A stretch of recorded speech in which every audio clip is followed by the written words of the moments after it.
Madison Bumgarner trying to wrap up this World Series for the Giants. He's ready. He throws. Swing and a pop-up.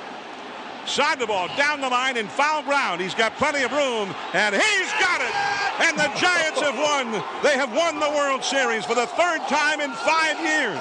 And Madison Bumgarner has firmly etched his name on the all-time World Series record books as one of the greatest World Series pitchers the game has ever seen. Hey, this is Matt Cain with the San Francisco Giants, and you guys are listening to Torture Cast. You're listening to a podcast by and for fans of the San Francisco Giants with hosts Willie Dills, Chad King, and Ben Lee. Let's go Giants! SF Giants! Let's go Giants! SF Giants! Dedicated to the greatest team in Major League Baseball history, the San Francisco Giants. This is Torture Cast.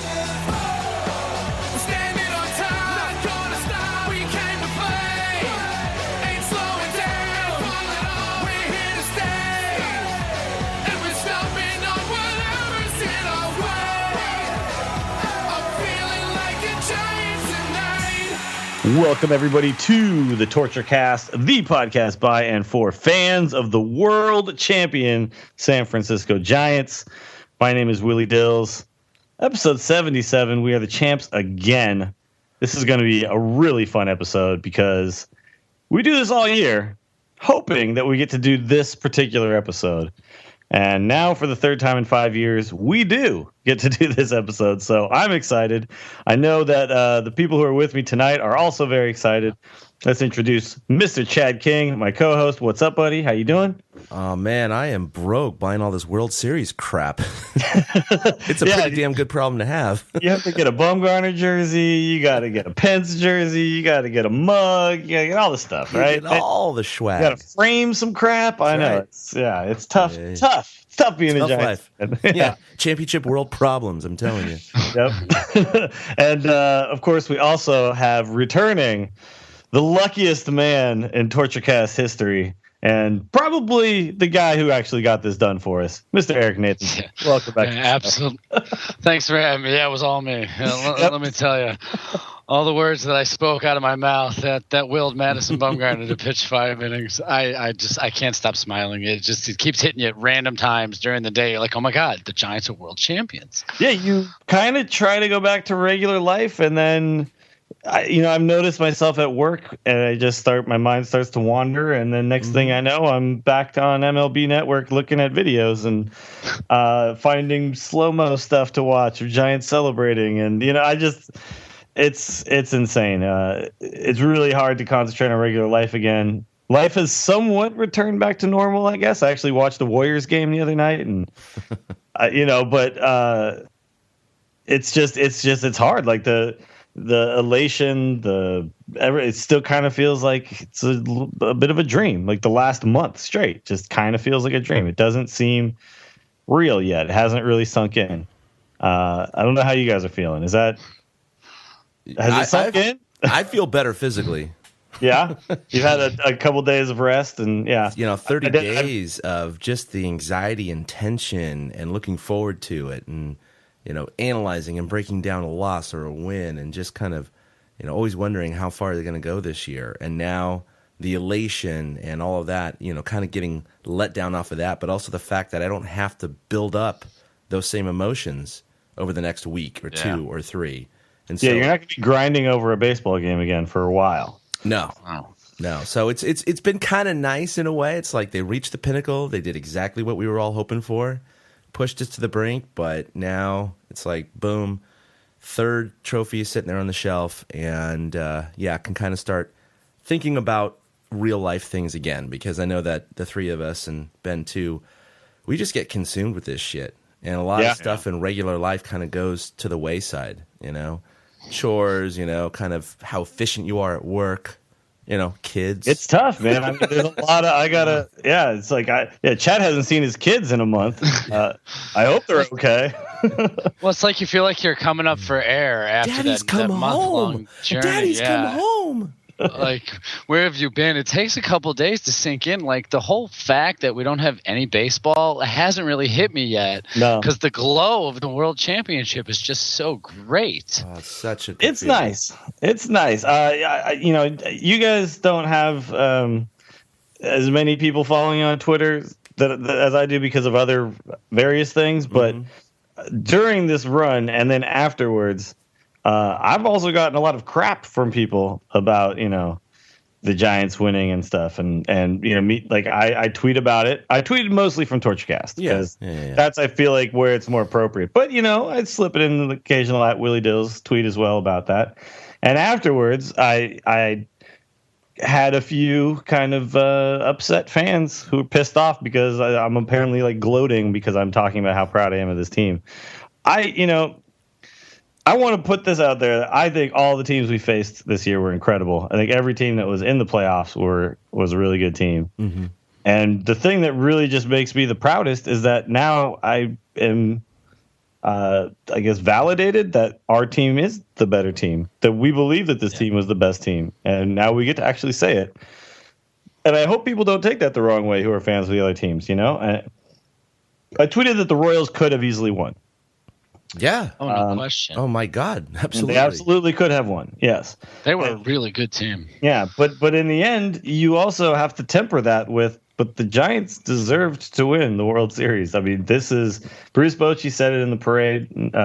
This is the best postseason team of this era. Yeah. And if anybody tries to argue with that, they'd be hard pressed to find something that could convince me otherwise. I mean, yeah.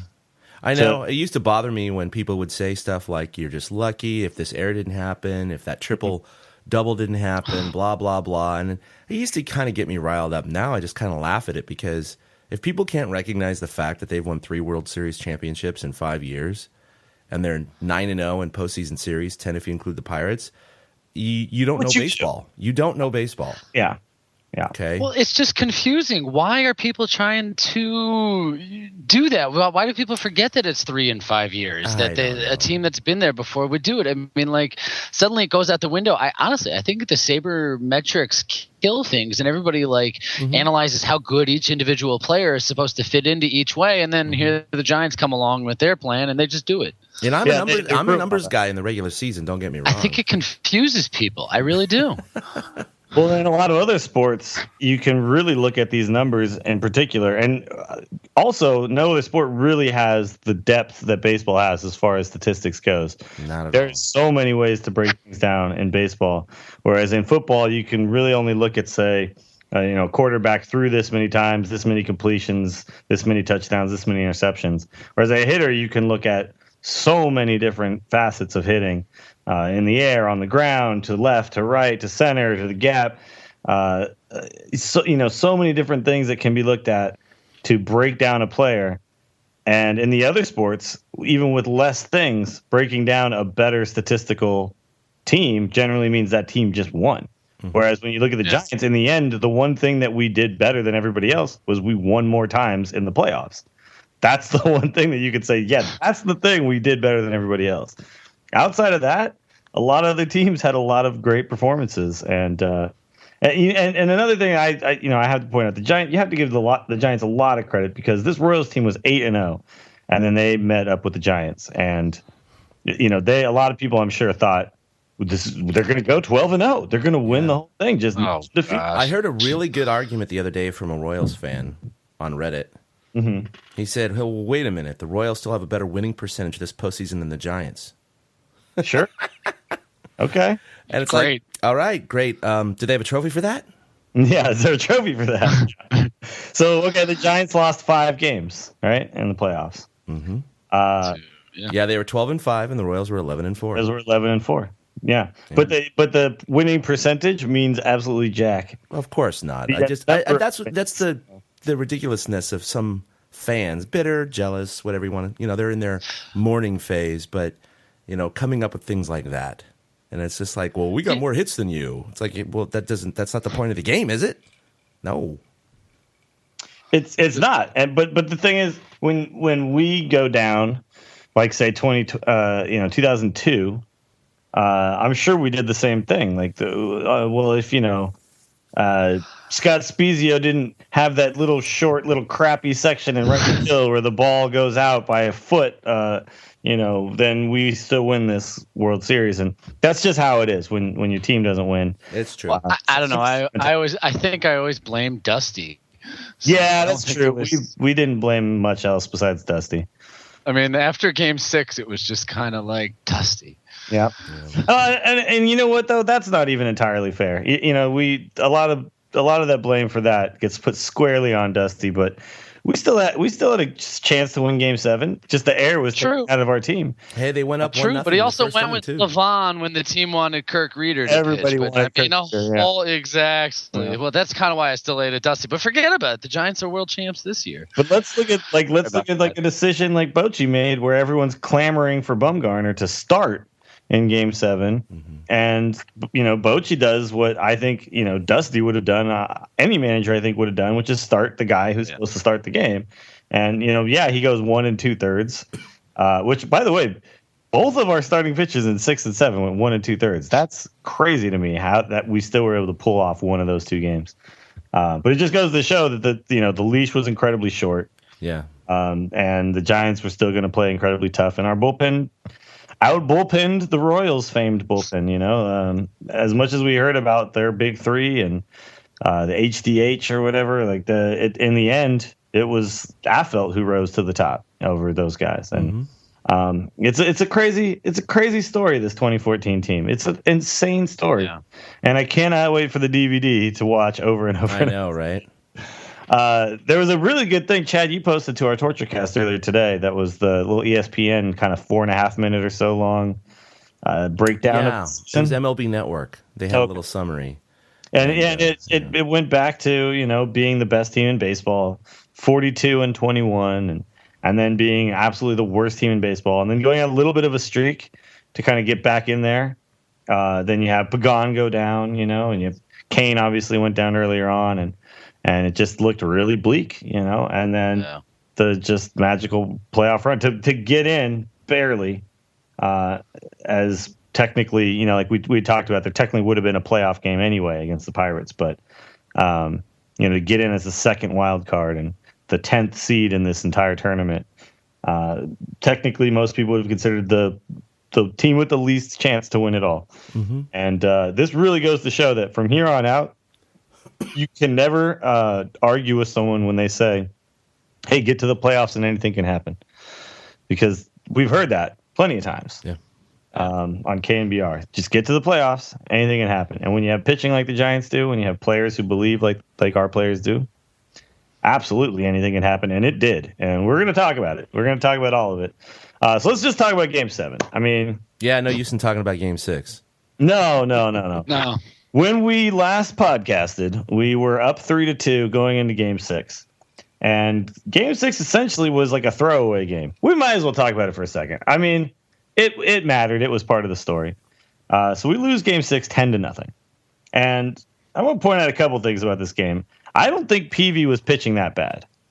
I want to hear your guys' arguments against me on this, but when you watch the pitches, he was actually hitting the glove, and they were just beating him, but not necessarily beating him it wasn't loud contact. It was the super fast Kansas City infield, and a couple of just like duck snort singles into the outfield, and just a very bizarre inning that just. And, Brandon Belt in the deep fog or whatever that was talking about, where he just didn't look like he knew how to play first base anymore. A couple of very questionable decisions. I mean, the decision to look the runner back and then weirdly try to run it back himself when Panic was standing on the base, stuff like that. There's just some interesting stuff that went down that I think contributed to that inning. And then, of course, we didn't score the whole rest of the way, and they added on a few more runs. So I feel like that game was just a bizarre game. It's just one of those kind of throwaway games where things go right for one team and they don't go for the other team, and that happens in baseball. I mean, what did you kind of saw? Yeah, you kind of saw the floodgate open, and it was specifically the Belt play you were talking about. But I'm with you. Peavy actually surprised me. He was hitting the glove. He wasn't drifting over the center of the plate anymore, and they were just kind of dinking and dunking him.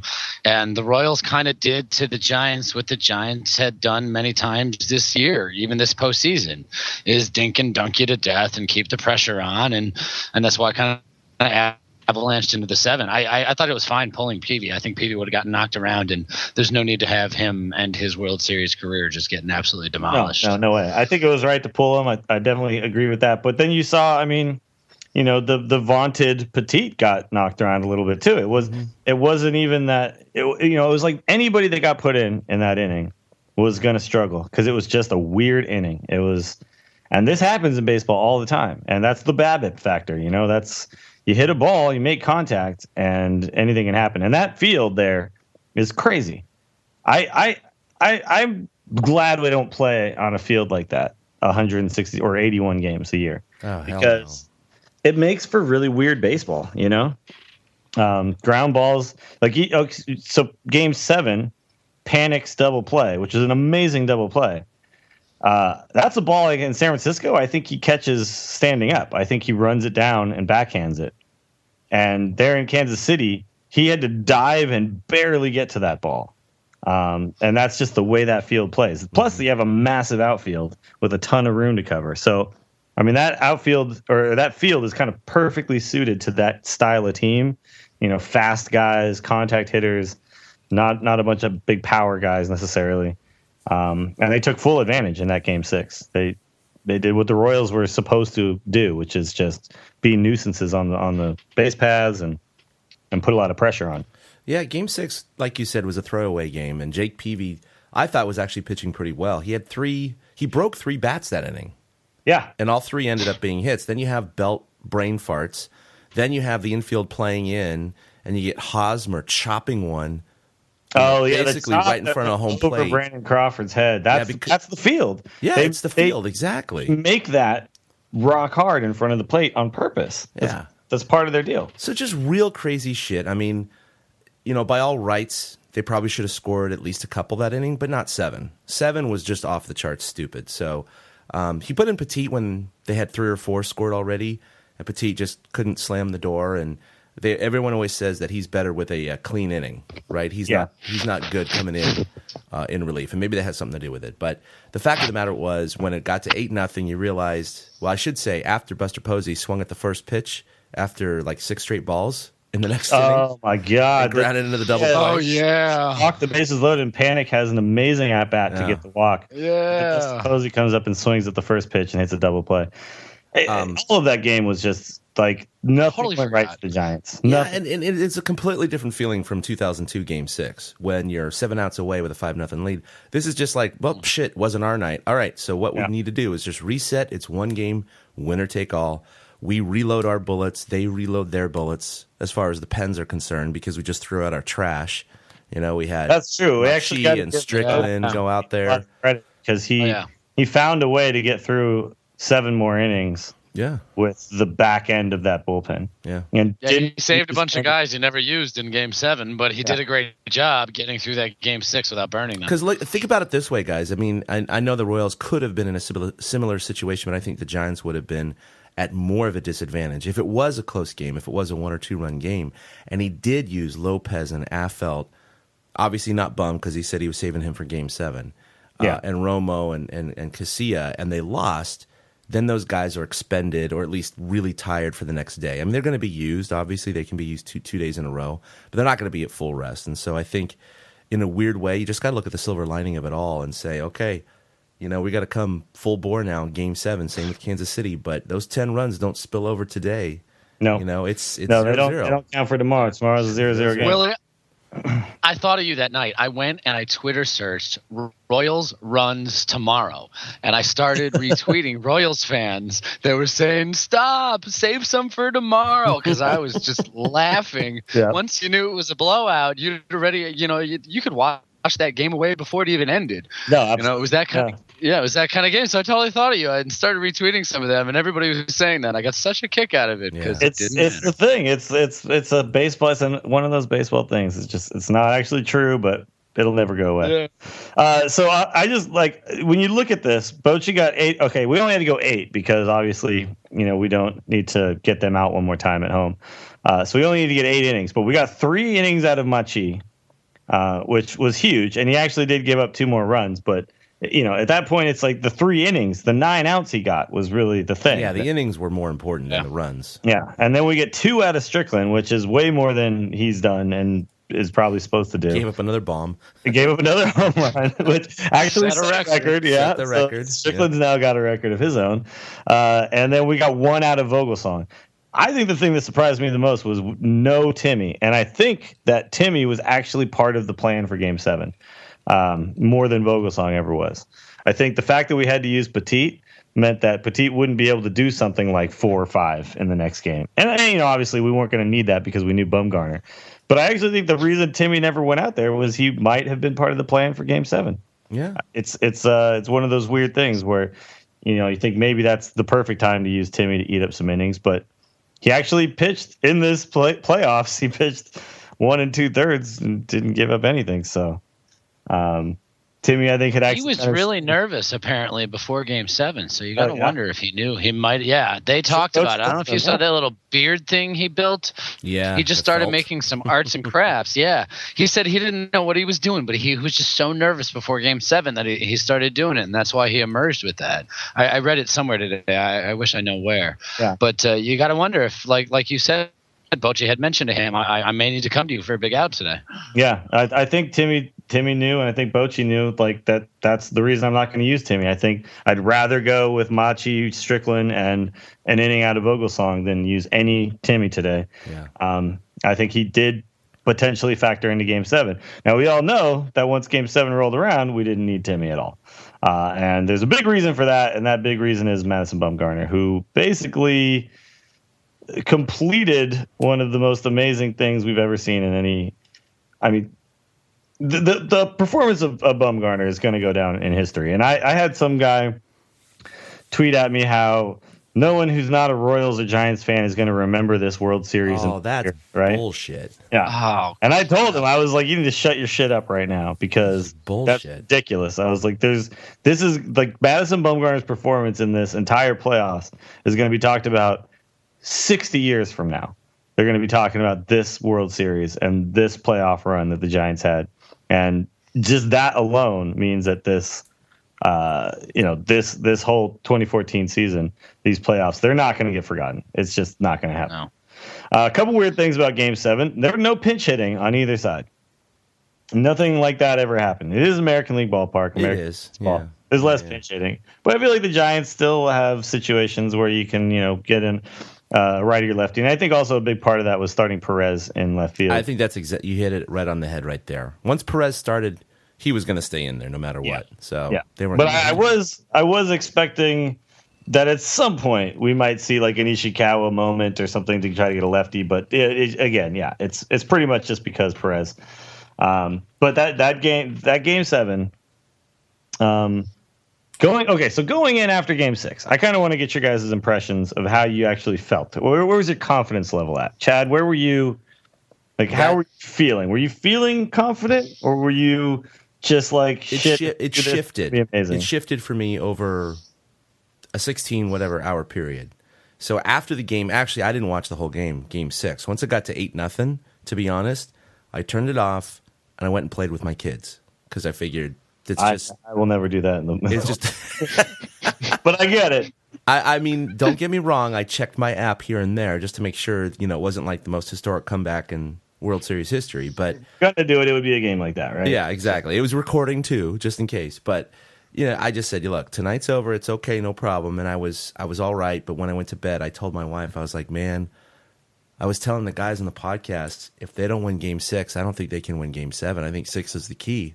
And I went to bed feeling pretty deflated and not so hopeful. Not like 2002, nothing like that, where it was like literally the Giants have 0 chance of winning Game 7. No, that was chance. Yeah. But of course, that in 2002, our track record was only 1989. Oh, I know. You know what I mean? So it was just the whole, you had victory in your grasp and it got away. So, but when I woke up the next morning of Game 7, I really had a completely different perspective because everybody was talking about the 9-game home Game 7 winning streak. Yeah, the 79 no one's won it since Pirates, 79 the We Are Pirates. Family Pirates. Yeah, that was the last time. And everyone said, that's the streak, that's the streak, that's the streak. It's just so hard. It's psychologically demoralizing for a road team to go in and win Game 7. And I said, well, wait a minute here. Here we are again, Giants the underdog.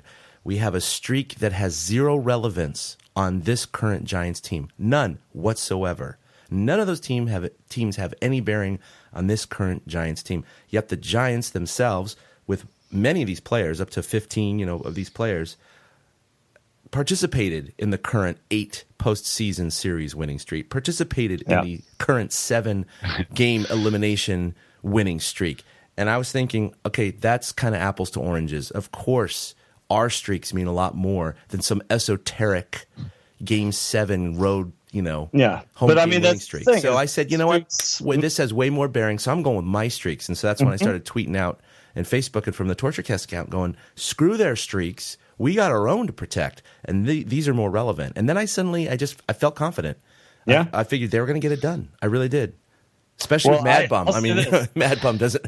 Once he came in, once you knew he was going to pitch, you absolutely got it right in that you can't look at these streaks that are just franchise-wide level streaks, historic streaks that are just these kind of random baseball streaks, that just kind of happen. And it's just the way baseball works is things will happen in streaks from time to time. But when you talk about the amount of players on this team that have looked death in the face and won games that many times in a row, those are the streaks that do matter, and they matter for very real reasons, not just because of this streak somehow randomly matters more.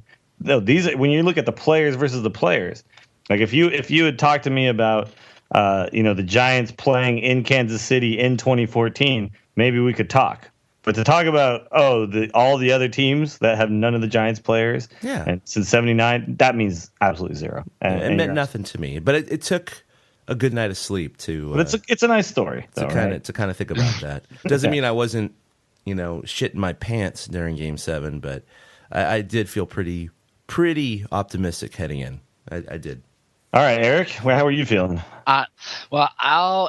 I was a nervous wreck. I'm not going to lie. I was a nervous wreck. While I had the same faith that these guys have gotten it done, I loved seeing the stories after the game. All the writers, all the quotes were, these guys have done it before. Everybody seemed to be in good spirits. They were just like, it's no big deal. It's one game. We just got to come out tomorrow.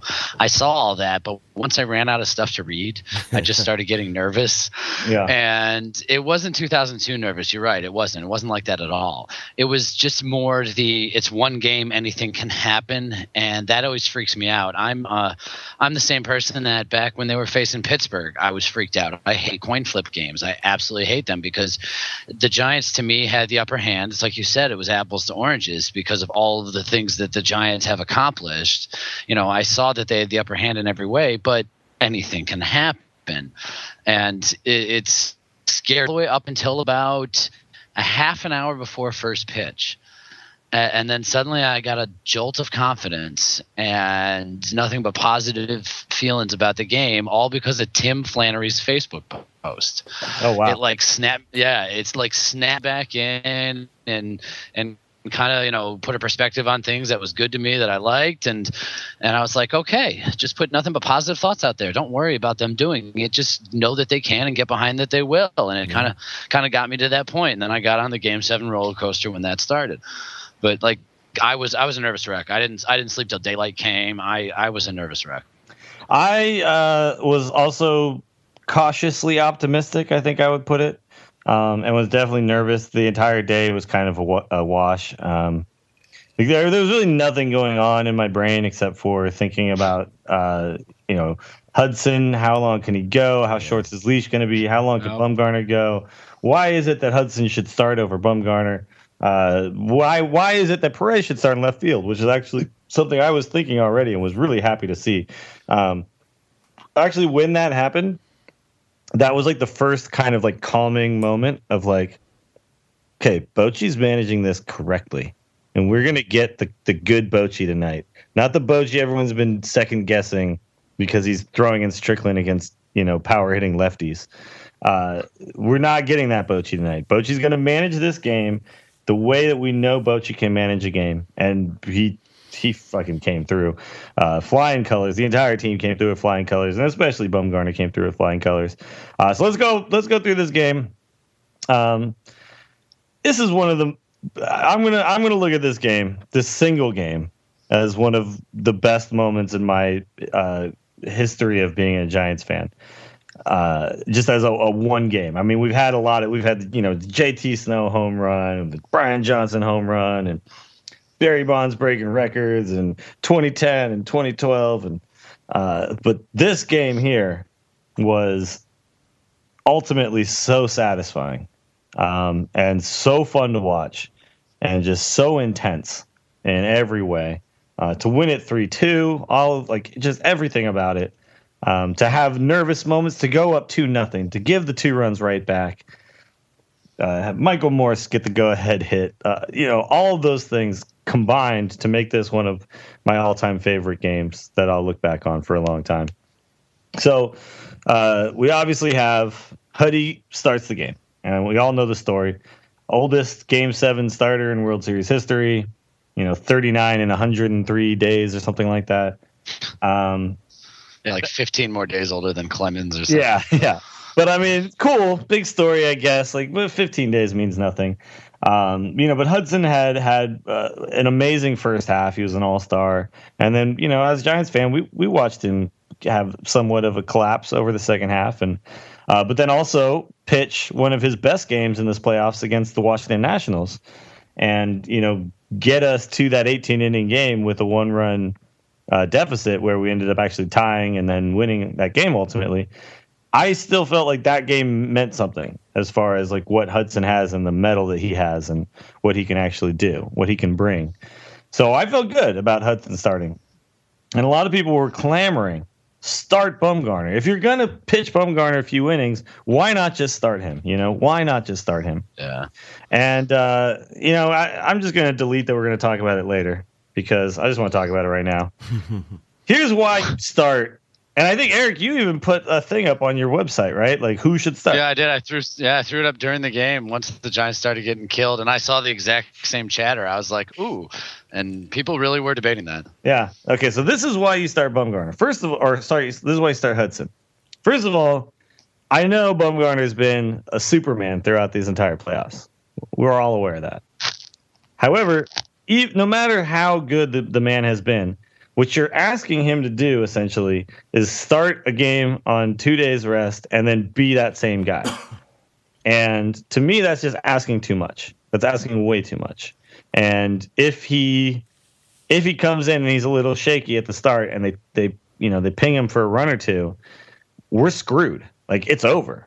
Now we were talking about how we have to go to all these other guys, and Hudson's going to come in relief or something, and now we have to come back when they essentially broke through the mental barrier of beating Bumgarner as a team, right? The Royals. Right. And that would just, to me, be too devastating to have that happen in that situation. And the other thing is that, yes, Bumgarner has been a Superman of sorts. So if you're going to ask someone to step outside of their role, it's the guy who is showing that he has that potential, not the 39-year-old guy who is older than anybody else who started in the game set. You don't ask him to get out of his comfort zone. You ask Bumgarner to, because who do you have more confidence in to be able to deal with that situation? It's Michael Jordan or something. You have him take the last shot. You don't have the other guy who maybe not and never has, but but he's not tired or something. No, you pass that responsibility off to this guy. And if you're going to get these innings, I'd rather have them once we've established a lead or been close in the game than to ask Bumgarner to just start off and do that.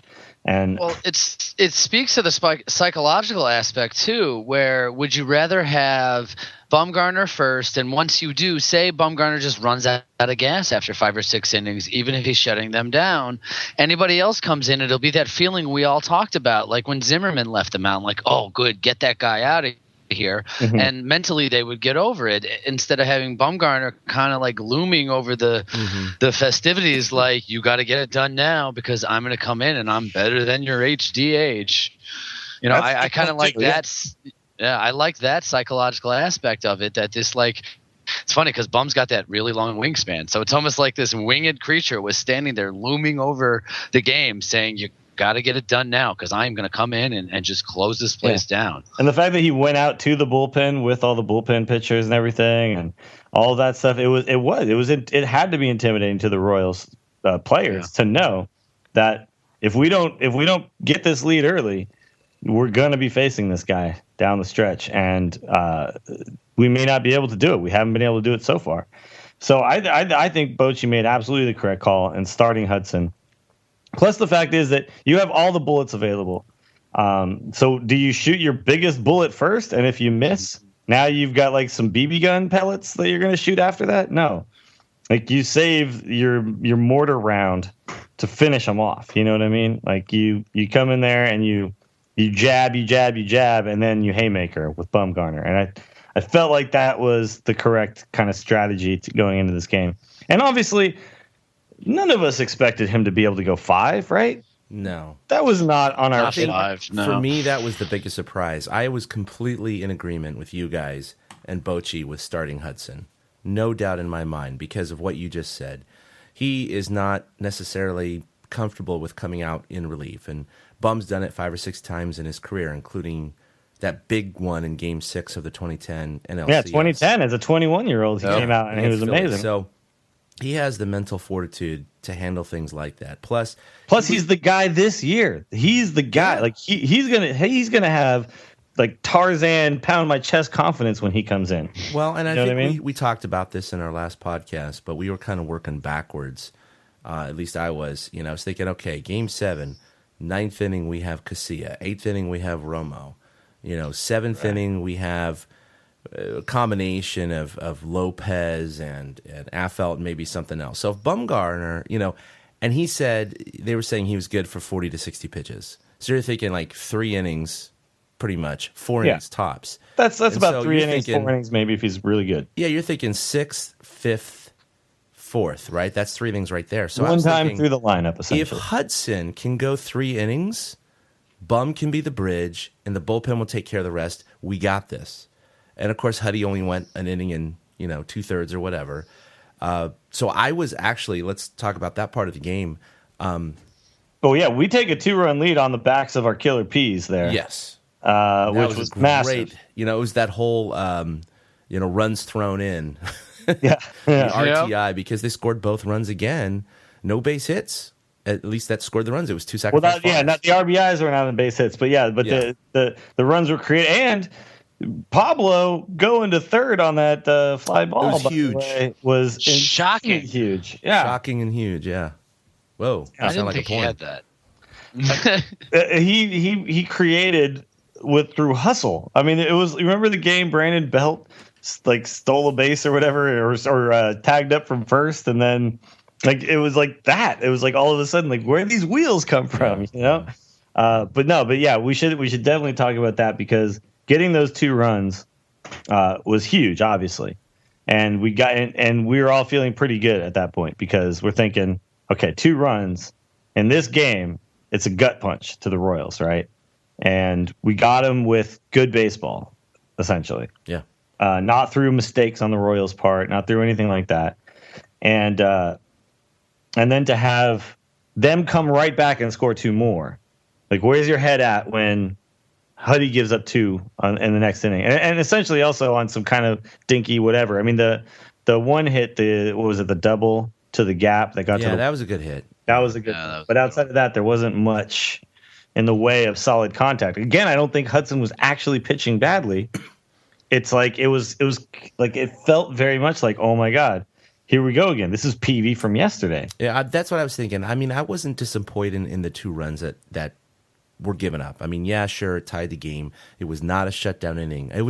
I was more upset by the fact that Hudson wasn't going to be able to give any more innings. Because then I was thinking, oh crap, I know we got Bum and the whole bullpen, but this is going to be a bullpen game. So I'm thinking, I mean, look at what happened right after that. Who would have thought Would you have ever thought that when he was pulled, you would only see 2 more pitchers the entire game? Hell no. I thought we were going to run through the rest of everybody. I thought it was going to be 6 Giants pitchers from then on. Yep. Well, it was a batter by batter basis, and it just like turned into 2 pitchers. That's it. That's crazy. That was insane. Yeah. He came in, he shut the door on that second inning, and then he pitched 2 more just solid innings. He gave it 1 hit over his 2 and a third.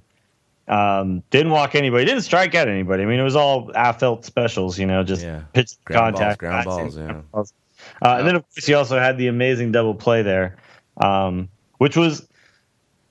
I had a friend argue with me about how replay is not very exciting. That was one play that, speaks to his argument that replay kind of sucks because, it took 3 minutes for that double play to be completed. But the fact is that his argument is absolute bullshit because the play got called correctly in the end. Right. And the other year, that guy's on first. Yeah, if they don't have replay, that's 1 out and a guy on first, and instead of just 2 outs and nobody on. I mean, that play was huge, and I knew he was out. As a fan of the Giants, I obviously thought he was out just because I wanted to be out. But as soon as they showed the first replay, and my mom was next to me, she's like, "Oh, he might be safe. I don't know." I'm like, "No way!" Like if he breaks his 3 of his fingers, he's safe, right? If he goes flat hand on the ground, because he had fingers up, his fingers, but he breaks his hand. Yeah. If he does what he actually did, which was slide in with the hand up and the palm actually makes contact, he's out, and that's how close that play was. And I think if it wasn't for the playoffs, the Giants would never have won that call. Like if it was a regular season game, because you have more cameras and those high frame rate cameras for the playoffs. And I think the one shot that was, quote, conclusive, which allowed them to overturn it, was that super slow-mo that was ground level at the bag. The ground level from the first base side. Yeah, because that one, you could clearly see the ball hit Belt's glove when he was still about an inch or 2 away from the bag. All the other kind of normal, quote-unquote, replays, they look like ties. Exactly. They look like it wasn't conclusive. So I think because it was the playoffs, just by virtue they had that high-speed camera, that's what allowed New York to have the conclusive evidence. And that's also why it took so long to overturn it. Because they're going to make sure that play is called correctly. Eric, do you know who the New York umpire was that game? No, I don't remember. And God, no, I don't remember. They don't. It's funny because on the they list the 6 guys who are there, but they don't list the 7th guy in New York. They mention him. They always say and so-and-so's back in, but I mean, who can remember anymore? No, yeah. But we owe that. It's funny. For getting that right, for doing his job. Well, I'm not going to lie. I jumped up at live speed and I yelled, "He's out!" At live speed, and I got a no, he's safe. From the room next to me as well, and then 1 or 2 replays cut, and then the one you're talking about, Chad, I don't think that camera is even set up during the regular season. No, it's not. I think that's what I mean. That specific angle isn't even there. No. Yeah, we wouldn't have had that angle at all. We would have had angles from across the diamond from the third base side, essentially, where you'd never see it because the dirt's kicking up around his. Yeah, and you couldn't see if the fingers actually touch at the time the ball. You can see the ball hit, and they made a great point on the broadcast right there. The umpire is looking and is waiting for sound. Mm-hmm. There's a sound of the ball hitting the back of the glove and the sound of the foot hitting the bag. And when a guy slides like that, he throws off what the umpire's call normally is in that situation. So it makes it that much tougher. Look at one thing, so you have to use sound to finish it out. Yeah, right. So you're used to the bump.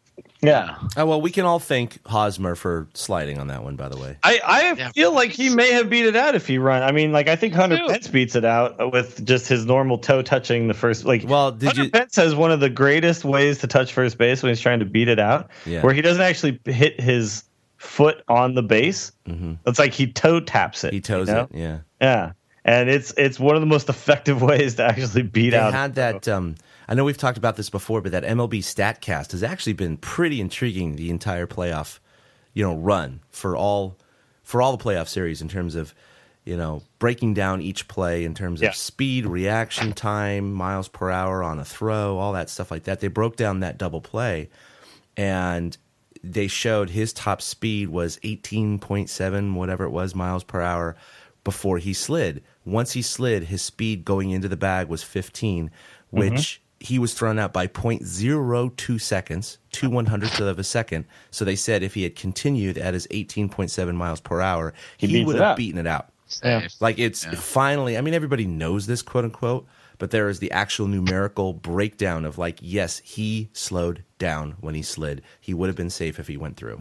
Well, you feel like if I push my body forward and I dive forward with my hands, that somehow I'm getting there quicker. Nope. But the reality is that you're actually moving your force from pushing forward with your feet to essentially changing your force to like push your body forward, which means you kind of come to a stop for a second as you stop your feet and then move to the body going forward. So it's definitely the wrong way to try to beat a throw out. And no, the only way it's effective is if you have the reaction time to see the first baseman actually kind of coming into the base path, or it's a bad throw or he's hopping for it, and you think he might try to tag you instead of be on the bag because he can't be on the bag. Right.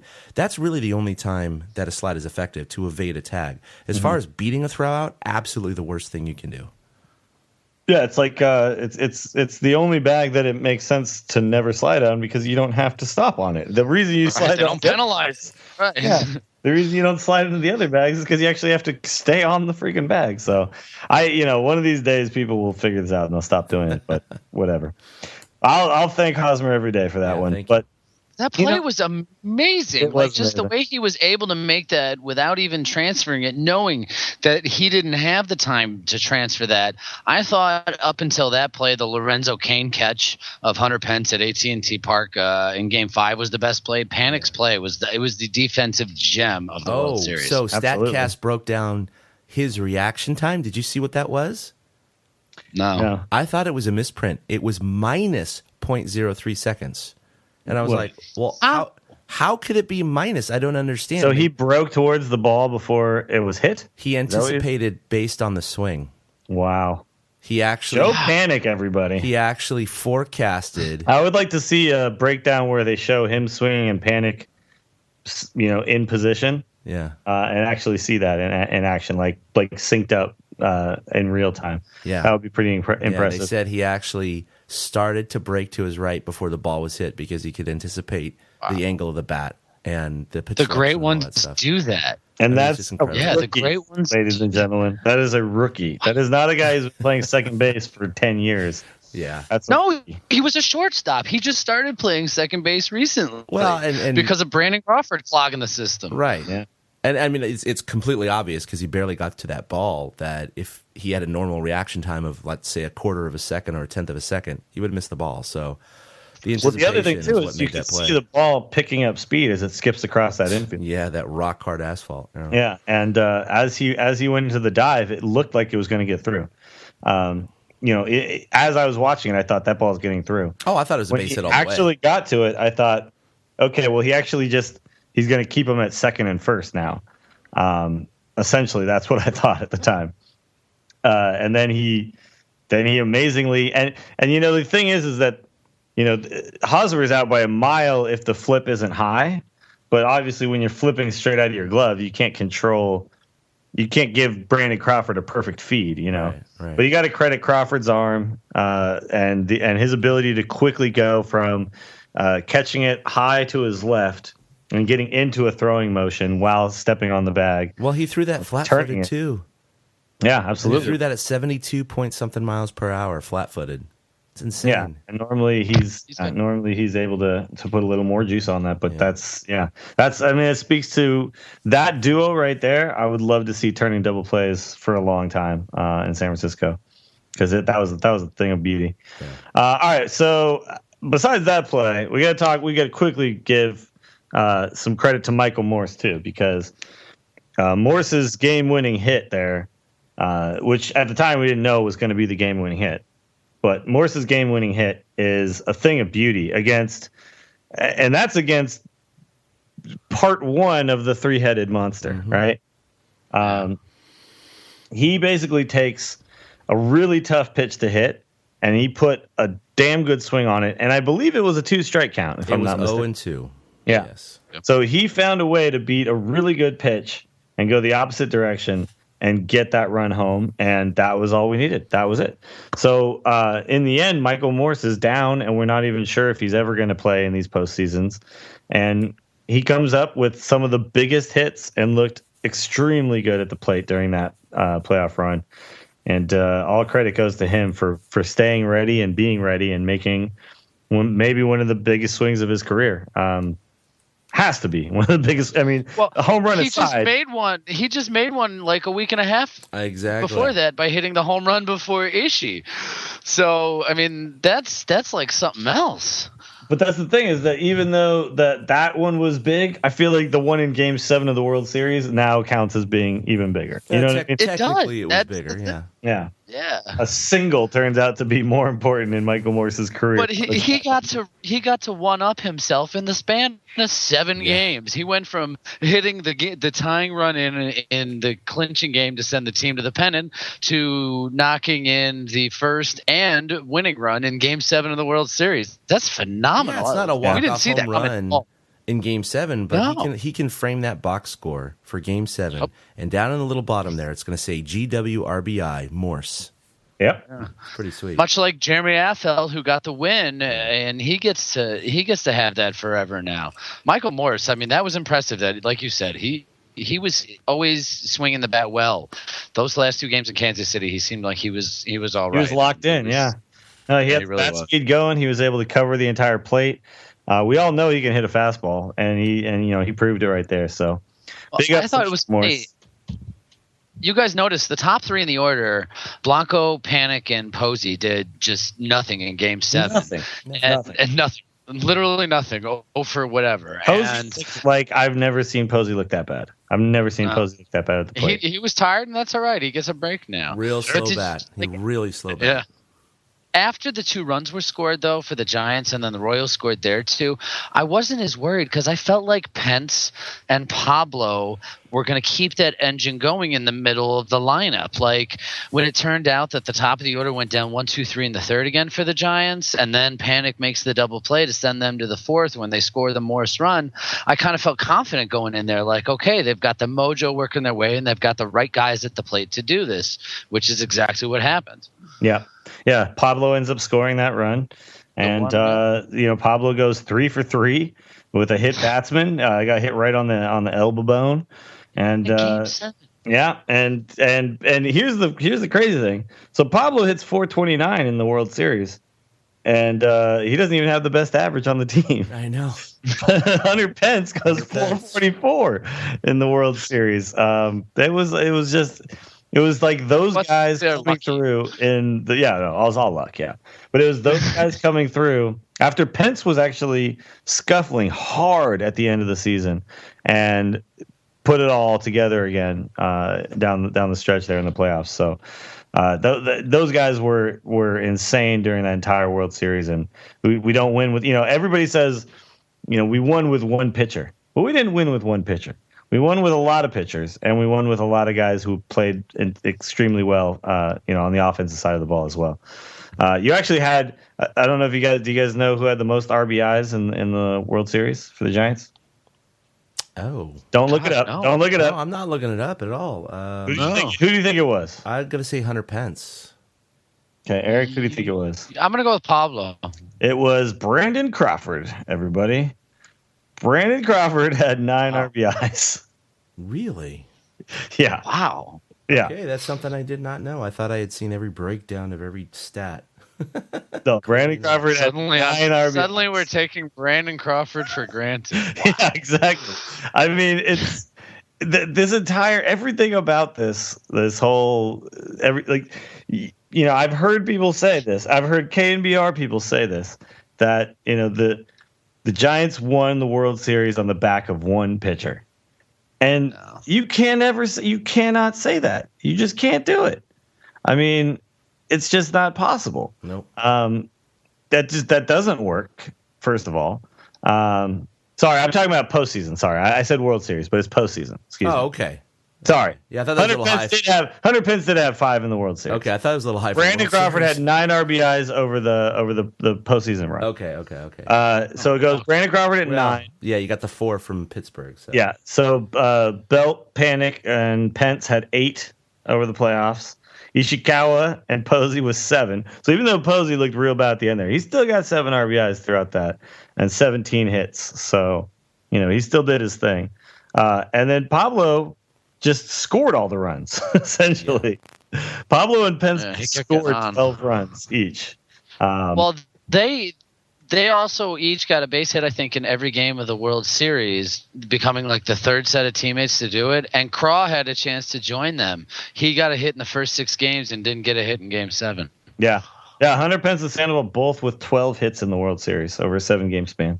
Yeah. That is fire, ladies and gentlemen. That is on fire. Hunter Pence reaching base half the time he comes to the plate. And a lot with 2 strikes on him, too. There was some crazy stat that they kept giving us. A ton of them with really awkward looking swings as well. He was like backing out of the box and like still finding ways to hit the ball through the infield. All right, so after all this, we mentioned Affeldt's performance, 2 1/3, gets the win. But now we really do have to just talk about Bumgarner in Game 7. So another image I will never forget from Game 7 of this World Series is Bumgarner coming through the gates. They open the gates, and here he comes. And he starts out in like just I'm the motherfucking nuts kind of walk, like, let's do this. Yeah. And goes into like a jog because I think he realizes like, oh, wait a minute, I'm a bullpen guy. Like I gotta there. But he comes in and he gives up a hit to his first batter. And didn't look crisp at all. No, he was kind of all over the place the first couple of hitters. Yeah, he didn't look sharp. It was, his pitches were missing a little bit. I think his fastball was at 90, which, he'd been throwing 93, 94 throughout the playoffs. And it was a little nerve-wracking for a moment there. But, you take some good defense into play, and then by the second inning he was in there, he started to just shut them down. And shut them down he did. He goes 5 innings, gives up 2 hits, no walks, and 4 strikeouts. And he used the elevation on the fastball extremely well there. Especially on Kane. Yeah. Use that guy. That was, yeah. And that speaks to the Giants coaching staff as well. And Posey, understanding where the holes were in these hits that had been tough. Kane had been tough that entire World Series. And they found, Kane hit over 300 in the World Series. And they found a hole, and they exploited it. And it was a huge deal. Perez as well. How are you guys feeling after the bunt? After Alcides Escobar gives himself up, and then Aoki, who's 0 for like a million against Bumgarner, comes to the plate. So like, were you guys feeling like, okay, Bumgarner's going to settle in now? Infante gets the first hit, right? Yeah. And then Escobar bunted him over. Now, I do feel like the Royals, that's the way they've played, and that's the way they've won baseball games, is bunting people over, for pretty much their entire season. So it's not like I hate the call from Yost, but you are correct that Bumgarner wasn't on at all at that point. Oh. And if you let some pitches go by, you might maybe coax a walk or even get a base hit. Yeah, there. I think that was the big thing right there. I mean, apparently, according to Yost, the bunt sign was not on. He was of his own free will and volition to do whatever he wanted. Because it wasn't like a bunt, really. It was a sack bunt. Yeah, and so he elected to bunt, and he kept showing it, and it was 2-0. And I thought to myself at that point, man, Bum's all over the place. He's just not loose, or something's going on. He's 2 days rest, the whole thing. But I was like, man, there's no way he's going to bunt now. He's got 2-0. I would take till you get a strike at this point. Because now you're trying to coax a walk. And then you get 2 guys on with a runner in scoring position. And he did not. He squared right around on a 2-0 pitch and bunted it. And nobody out at that point, too. Yeah. And right there I said, thank you very much. Yeah. Thank you. Aoki just gave us an out. Aoki hadn't looked very great. I mean, he hits 071 in the World Series. He was hitting so poorly that he was pulled for a much weaker hitter. Yeah. In those games in San Francisco. And the one time he actually did get like a big hit I thought was actually just a mistake on our part that we didn't continue to pitch him inside. And then one at bat where he actually did get some RBIs and a base hit. If we'd continued to pitch him inside, he looked like he couldn't catch up to the inside fastball, and we kind of gave in and threw him something outside, and he was able to slap it the other way, which is what he can do. And he was their number 2 hitter, and people are worried about the freaking Royals, man. Come on. I think Gordon has to be the number 2 hitter. If I'm the Royals, I clearly put Gordon batting number 2, or even. And at that point, Kane. I think you can put Kane 2 and Butler 3, and then put Gordon 5, and suddenly you're talking about like a really tough 1 through 5 that's hard to get out. But they almost like gave outs away in the middle of their rallies with putting Aoki there. So yeah, like Bochy in that moment, Bochy would never. I mean, he would have called out to get that guy say don't bunt and try to play for the crooked inning right there. Mm-hmm. I think Yost in the one mistake he made was just not telling him don't bunt. But I mean, it was just such a stupid thing because he locked in. Well, here's the deal, though. Now you're talking about Bumgarner clearly was in the heads of the Royals players, because that means Escobar is sitting there thinking, I can't get a hit off this guy. So I'm going to lay down a bunt and try to move him over, and then hopefully Aoki or Kane can get a hit, and we tie this game. We're down by 1. If I give them a chance to get a hit to tie this game, then we can come back. And that's all mental right there. That's all Bumgarner being in the heads of those Royals hitters. And I think the very next batter with Aoki, the way he hit that ball down the line just ties in perfectly with your question about was starting Perez the right call, because not only because of his speed and mobility, but the Giants scouting had placed him shallow and guarding the line. And in any other circumstance, any other situation, if he was not played to the scouting report at that point, that's a double down the line. Oh, absolutely. With Ishikawa there, that's a double, and potentially he. Well, and that's the thing. Even with Ishikawa actually positioned in the same spot, he still might not have gotten to that ball. No, because he doesn't get the jump that Perez gets. Yeah. So I mean, right when he hit that ball, I thought it was a double, because I didn't know he was positioned there at the time until I saw him streaking over to the line. I was like, whoa, he's playing real shallow into the left. He caught it easily. It was not even no stress at all. He was just there, caught it, no problem. Off the bat, though, it was definitely an oh shit moment. Yeah. Perez makes some of the harder plays look easy out there in left field, and we really benefited from having a guy like that defensively. Well, regardless of his inability to be a consistent hitter, he really contributed to this team in this playoff run defensively, and of course also with the double that could have been a home run easily, and a couple other big moments. So Perez actually can look back on this playoff run and say that he did his part. Yeah, guy hit 330 in the World Series. Right, maybe he'll become a viable left field option suddenly. Maybe it'll click in for him. Who knows? If not, Juan freaking Perez started in left field in a Game 7 that the Giants won. Oh, sorry, I'm looking at another thing. Pre-hit 250 in the World Series. Excuse me. I was looking at a different. I mean, he's supposed to have power, so who knows, man? Maybe this will spark him to have a career. Yeah, he's a strong little guy, and he's still fairly young, so he's got some upside potentially. All right, so that's Game 7. Game 7 was amazing. Bumgarner going out in the 9th, though. I guess we should talk about this real quick. Or actually, you know what? We're going to talk about this later. Aren't we? Don't we have... Yeah. Talk about this a little later. All right. So, blah, blah, blah. Okay. One more moment of Game 7 that must be talked about. And that is the single turned triple. And all of our collective... asses clenching and hearts dropping, and the what do they call it? Barftober. I mean, it was Barftober again. Gordon hits essentially a single that Perez comes in on, Blanco comes in on, and I think the problem was he got caught in between. I can catch it, and I should play it off the bounce. And the problem is on that field there in Kansas City, the ball bounces funny.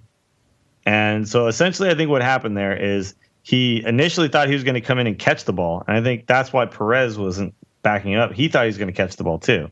So we're talking Blanco in center field. This is a guy who's been playing an amazing center field for a long time for us in these playoffs.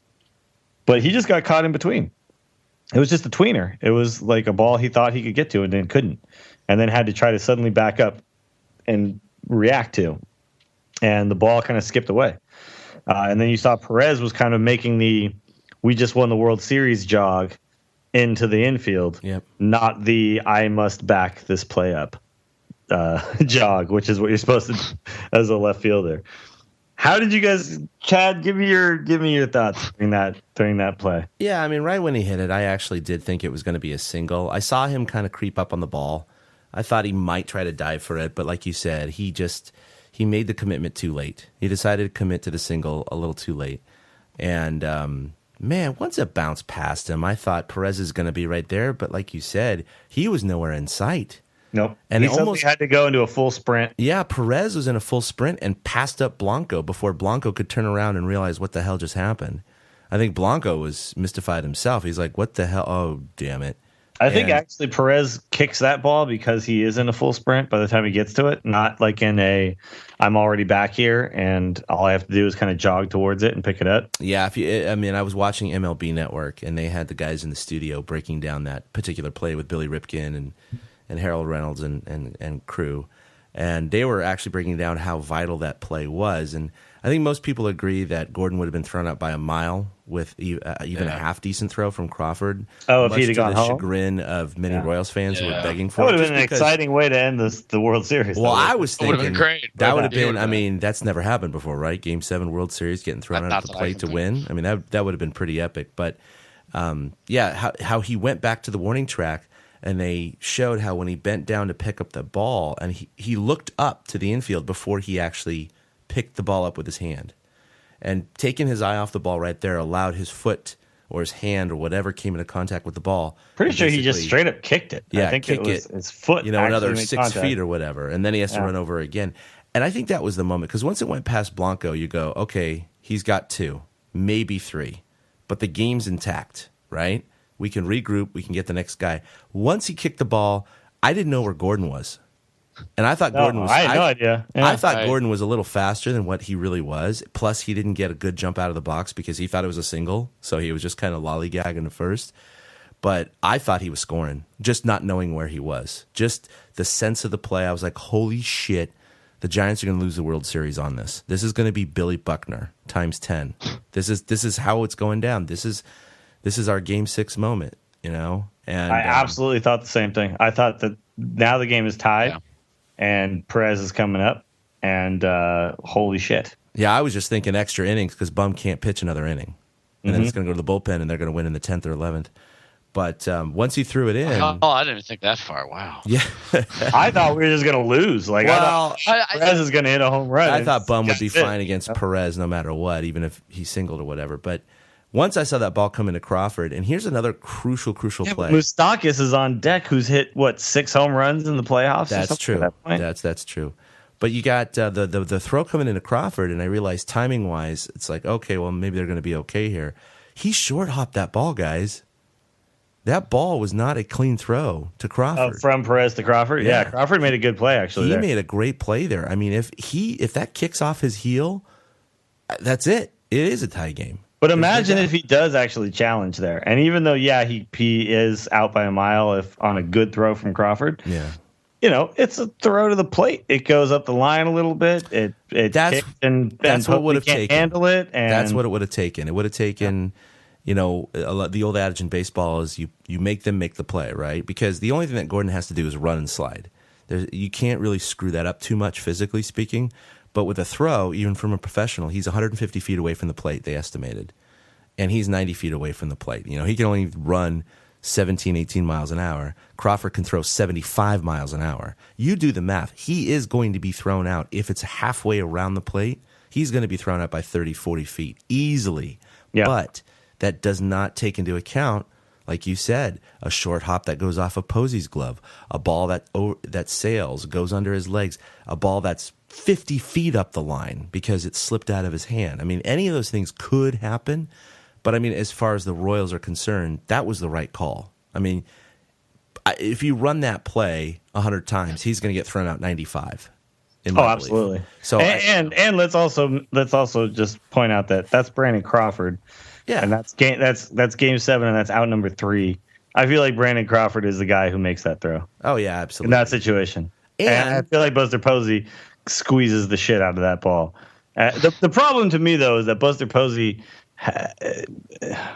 This is a big downfall to him defensively as a catcher. He is not good around his the plate. Positioning around home plate when it's a play at the plate is awful. It's god awful. Ole! Yeah, he's always catching it 2 feet up in front of the base and then trying to swing it back around, which I don't understand because that's how we got hurt in the first fucking place. You know what I mean? Like, essentially doing that, the catch and then the sweeping tag was essentially how he got hurt in the first place. Yeah. I don't understand why you don't stand behind the base and catch it and jump and move forward like that.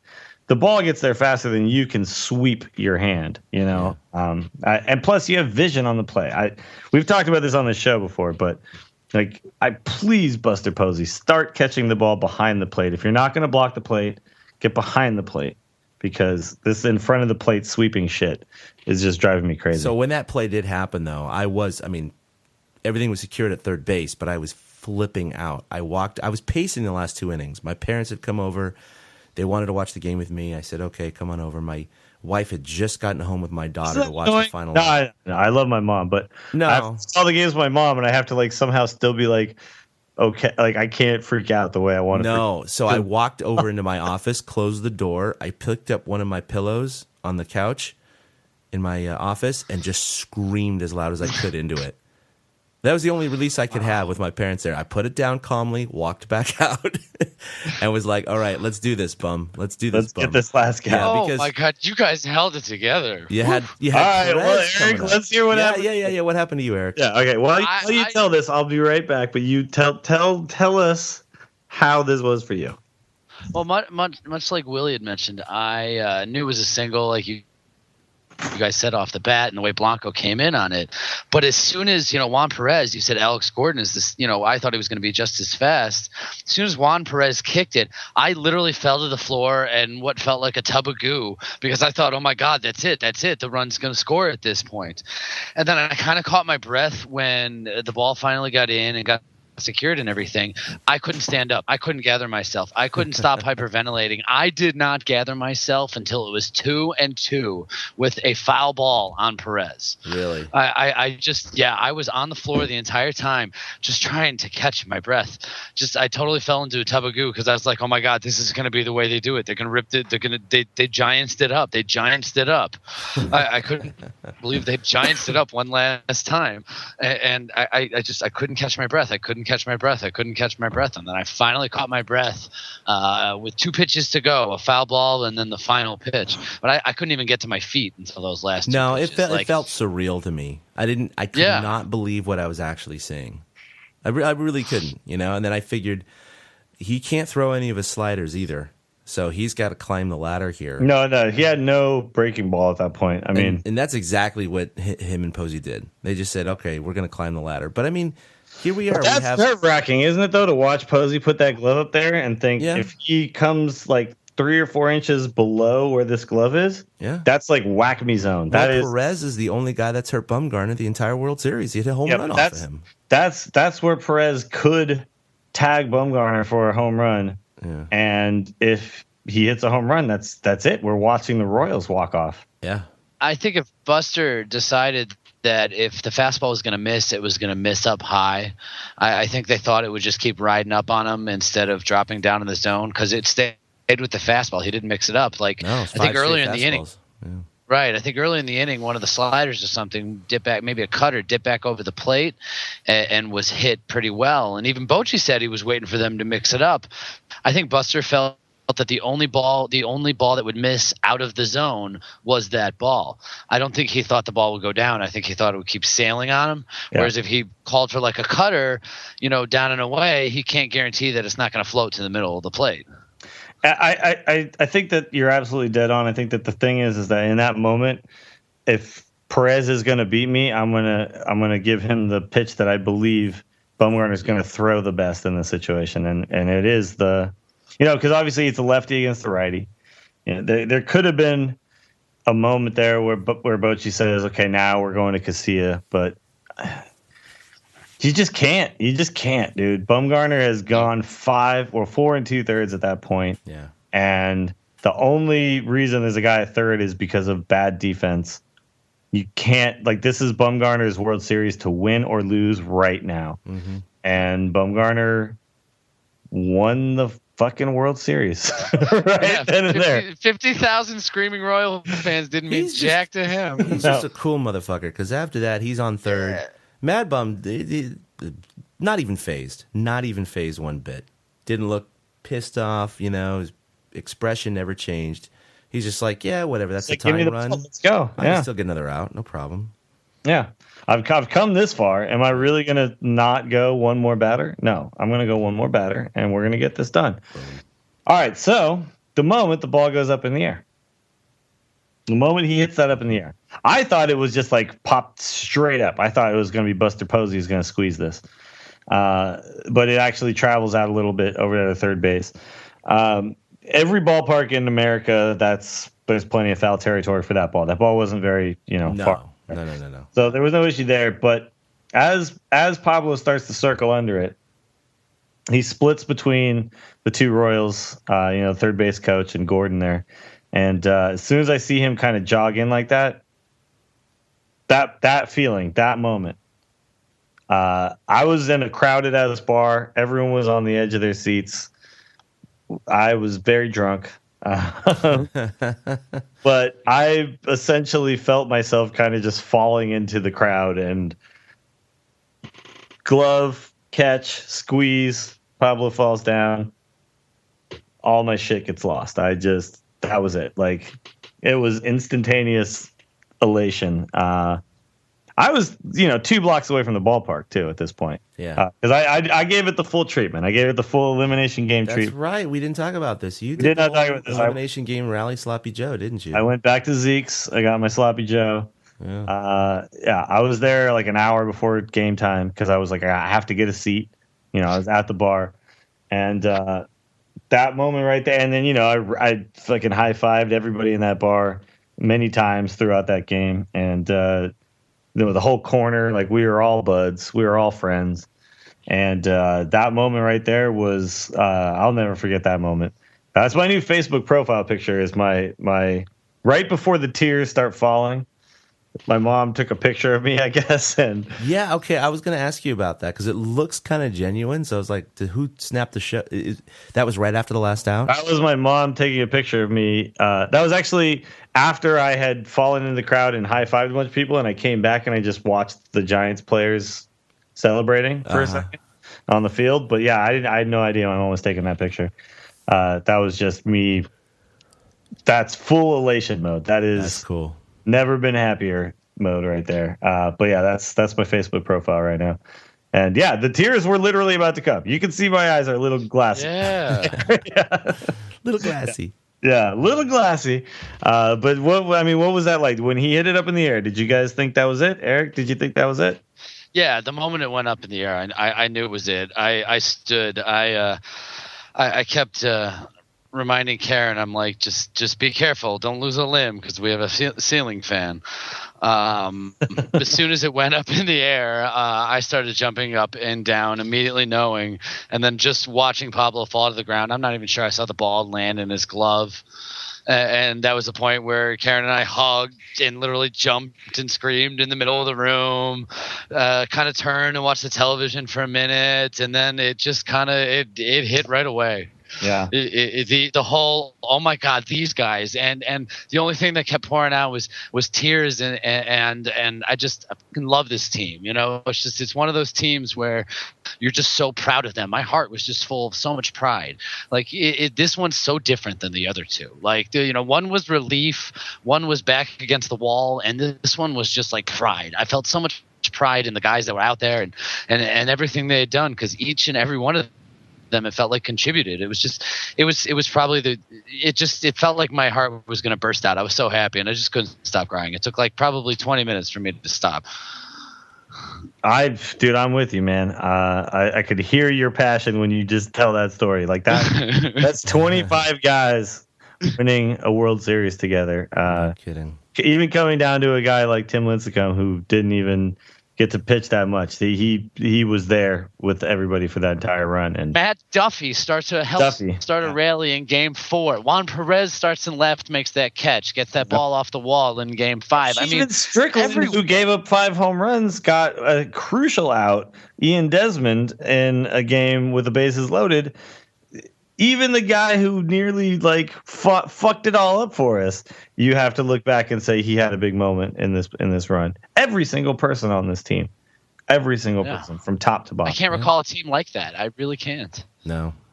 Well, okay. So Chad, describe that moment for you. Yeah, after going into my office and screaming my head off, I came back out and I was a little lightheaded from the scream, but also lightheaded from the fact that it just didn't feel like this was actually happening.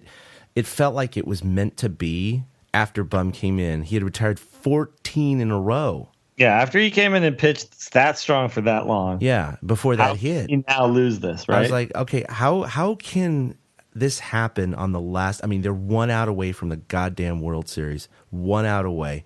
Please don't do this again. Please don't stab us in the heart. This cannot happen again. Can you imagine this podcast right now if Perez comes up and hits blooped a single or something? No, it's an Oppo Field home run. That would have been worse, yeah. But can you imagine the just absolute despair that would be happening right now for us? Grant Brisbee, he wrote a great article, and he said, you know what? I really wish I could do this whole sliding doors thing and see what the other universe is like if Perez had hit a home run in the ninth inning, and then I would have been happy to come back to our universe. But it would have been something to just, I can't even think about it. But no, and we don't have to. But once Bum, you just saw his face, and I was like, all right, you know what? If the Royals are going to win, it's because they do something good, not because Bum does something bad. He's going to hit a pitch that's real tough. He's going to flare one off. Something like that's going to happen. It's not going to be a wild pitch or a home run or anything like that. And sure enough, climbed the ladder and boom, right when he popped it up. I was thinking strikeout, to be honest, once he got 2-2. That's true. I actually the thought other two World Series, had Yeah. strikeouts. I just thought, 3 in a row. But yeah, he got jammed and popped it up. And right when that happened, I just started. Did you guys screaming. see the 54 World Series final out? No, I don't think so. Somebody posted this on Reddit, but apparently in 54, it was a pop up to the third baseman on the left side. Oh, okay. About 10 feet foul. Yeah. That's pretty cool. I should have made that. Yeah, But, you should definitely go check it out. It's on Reddit right now, so you can. The first one I saw with my family, my daughter was really young at the time. She was only 5, but she was real excited and everything like that. The second one, I was actually on a boat in a research cruise, but it was planned before. It's one of those things. The Giants made it. So me and the captain, who's a season ticket holder, were in the wheelhouse listening to this. Thank God we have satellite radio on that boat. Otherwise, we would have had no access to the game. We would have been in the dark because there's no cell phone reception there, nothing. So we listened to XM radio, listened to the final out, partied up, a storm that night. And now this, won again. I'm here with my family. Now my daughter totally gets the game, totally is a rabid Giants fan at 9 years old. And she and I just hugged and rolled on the floor, and I just totally started crying again. I was like a big fat kid, It was an amazing moment, man. An amazing moment, a moment I'll remember forever. This is the type of stuff that you're a fan of baseball, and sometimes it doesn't go your way, and you don't get to control the outcome. We're just fans. All we get to do is talk about it and grind over the games. But in the end, when they lose, we lose with them. When we win with them. And that's one of I think, the beautiful things about baseball. And I want to put this out here, too, about this Giants. We could probably talk about it on this show, but I think this show is more about just celebrating this win and this team. And not kind of going over what all this means yet, but this potential dynasty, if you want to call it that, which a lot of people have been calling it, And a lot of people have been saying that it's not, but whatever. But this potential run of 3 World Series wins over 5 years, you can't look at any of these teams and say, we were the team that was supposed to do it. Whereas, like, if you look at, like, maybe like the Bulls when they had, like, their three-peat and the whatever, and you look at, like, the Yankees when they won 4 in a row, and you look at the A's winning a bunch, and you look at, like, the Patriots winning a bunch, and you look at all of these teams that won a bunch, and all of those teams were the team that was supposed to win, right? They were always supposed to win. Maybe there was some years where they won when they maybe weren't, but it was still around some teams that were powerhouses. There was some powerhouses within there, right? Yeah, I grew up with Jordan's Bulls. We knew they'd win. 70 wins, right? And all that kind of shit. Like, all of that shit. So, and then you look at, like, the Niners in the 80s, where we just dominate people in the Super Bowl. And you look at all of these teams that people call dynasties.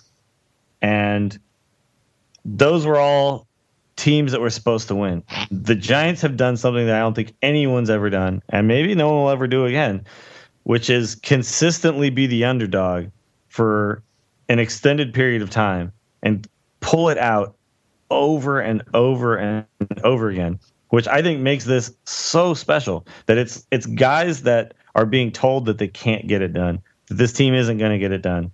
And when they do, everyone is shocked. But they aren't shocked. And none of these teams you can say were surprised that they were able to win it. They were happy as shit that they won it. But none of these teams were surprised that they were going to win it. You could see that moment when Pence and Morse meet in the middle of the diamond and are screaming in each other's faces and are just like, I told you. Yeah, you did tell me. Oh, my God. Because Pence told Morse. It's pretty sweet, yeah. I told you. Yeah. I know. Yeah. Pence told Morse, we're going to win it all, man. That's what's going to happen. And then it happened. But they were always told, no, come on, the Pirates are better. Come on, the Nationals are way better. The Royals are definitely better. 8 wins in a row.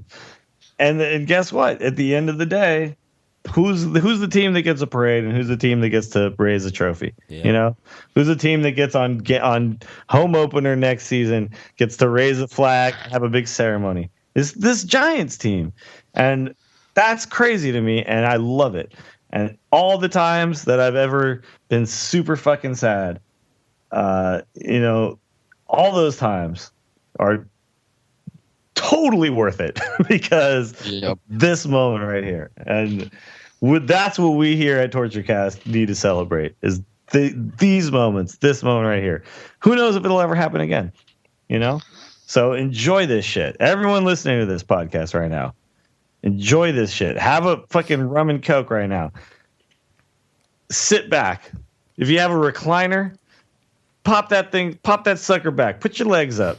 Don't even watch highlights. Just close your eyes for a second and just think about all the moments throughout this run, throughout these 5 years that have been so goddamn special.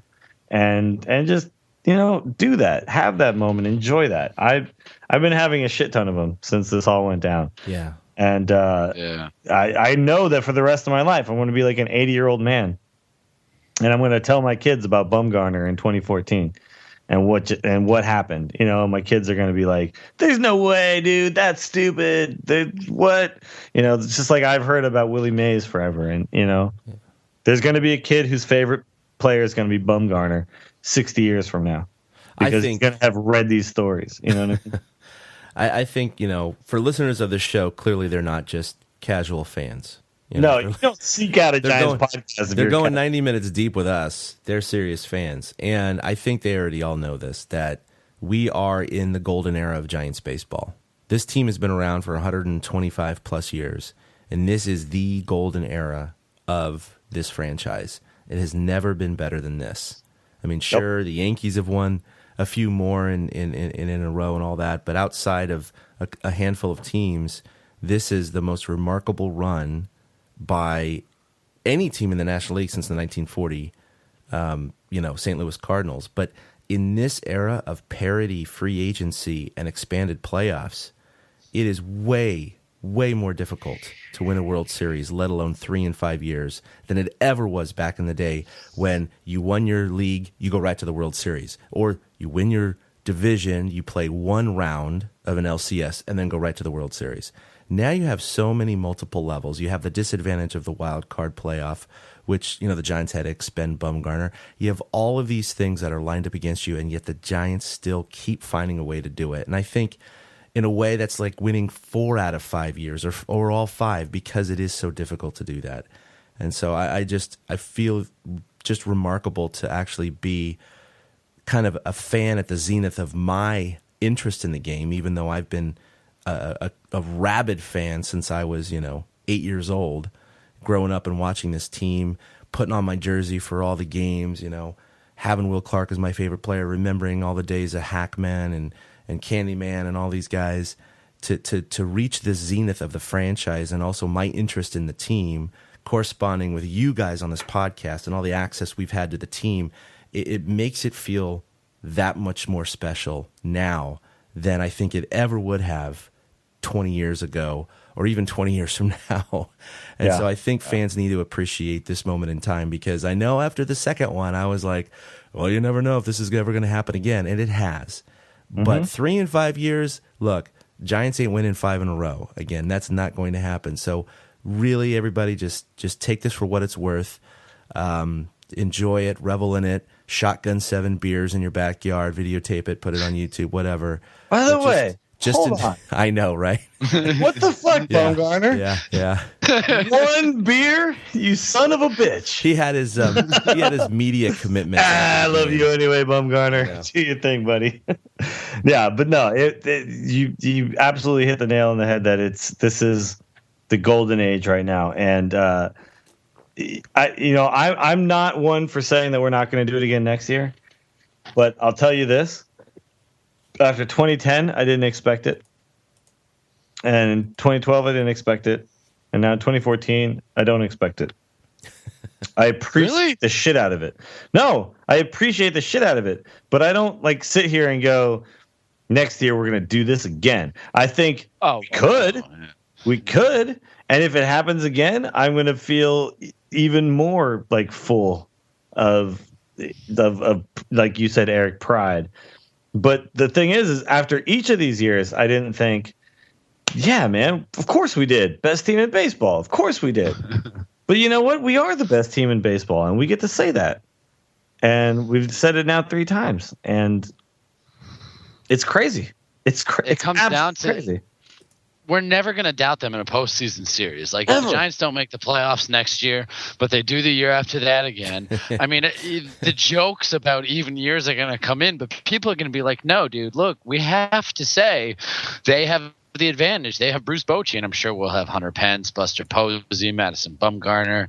I'm sure. Well, we're pretty much guaranteed Joe Panic. Yeah, unless they get injured or something. But yeah, right. So they'll be there. So there's absolutely no way you can bet against it. And that's the weird thing. That's why it still confuses me that everybody's picked against them every step of the way. Every step of the way. It's crazy. But you're right. It's like you said. It's the best time ever to be a Giants fan, and in 35 years of life, I never thought there would ever be an era like this, and it's just so shocking. Let's talk about the mid to late 90s, and let's all say that we were gonna do this. No, there's no way. This was not, the team that was ever gonna do this. This was I felt like I was gonna be a fan of this team. This team was gonna break my heart forever. Maybe 1 year we break through, we figure it out. But after, Barry Bonds building this offensive powerhouse with actually some pretty friggin' sweet pitchers, and okay, we got a new ballpark. Yeah, okay, now it could happen. And it still didn't happen, and it didn't happen for 10 years after all that. I did not see this coming.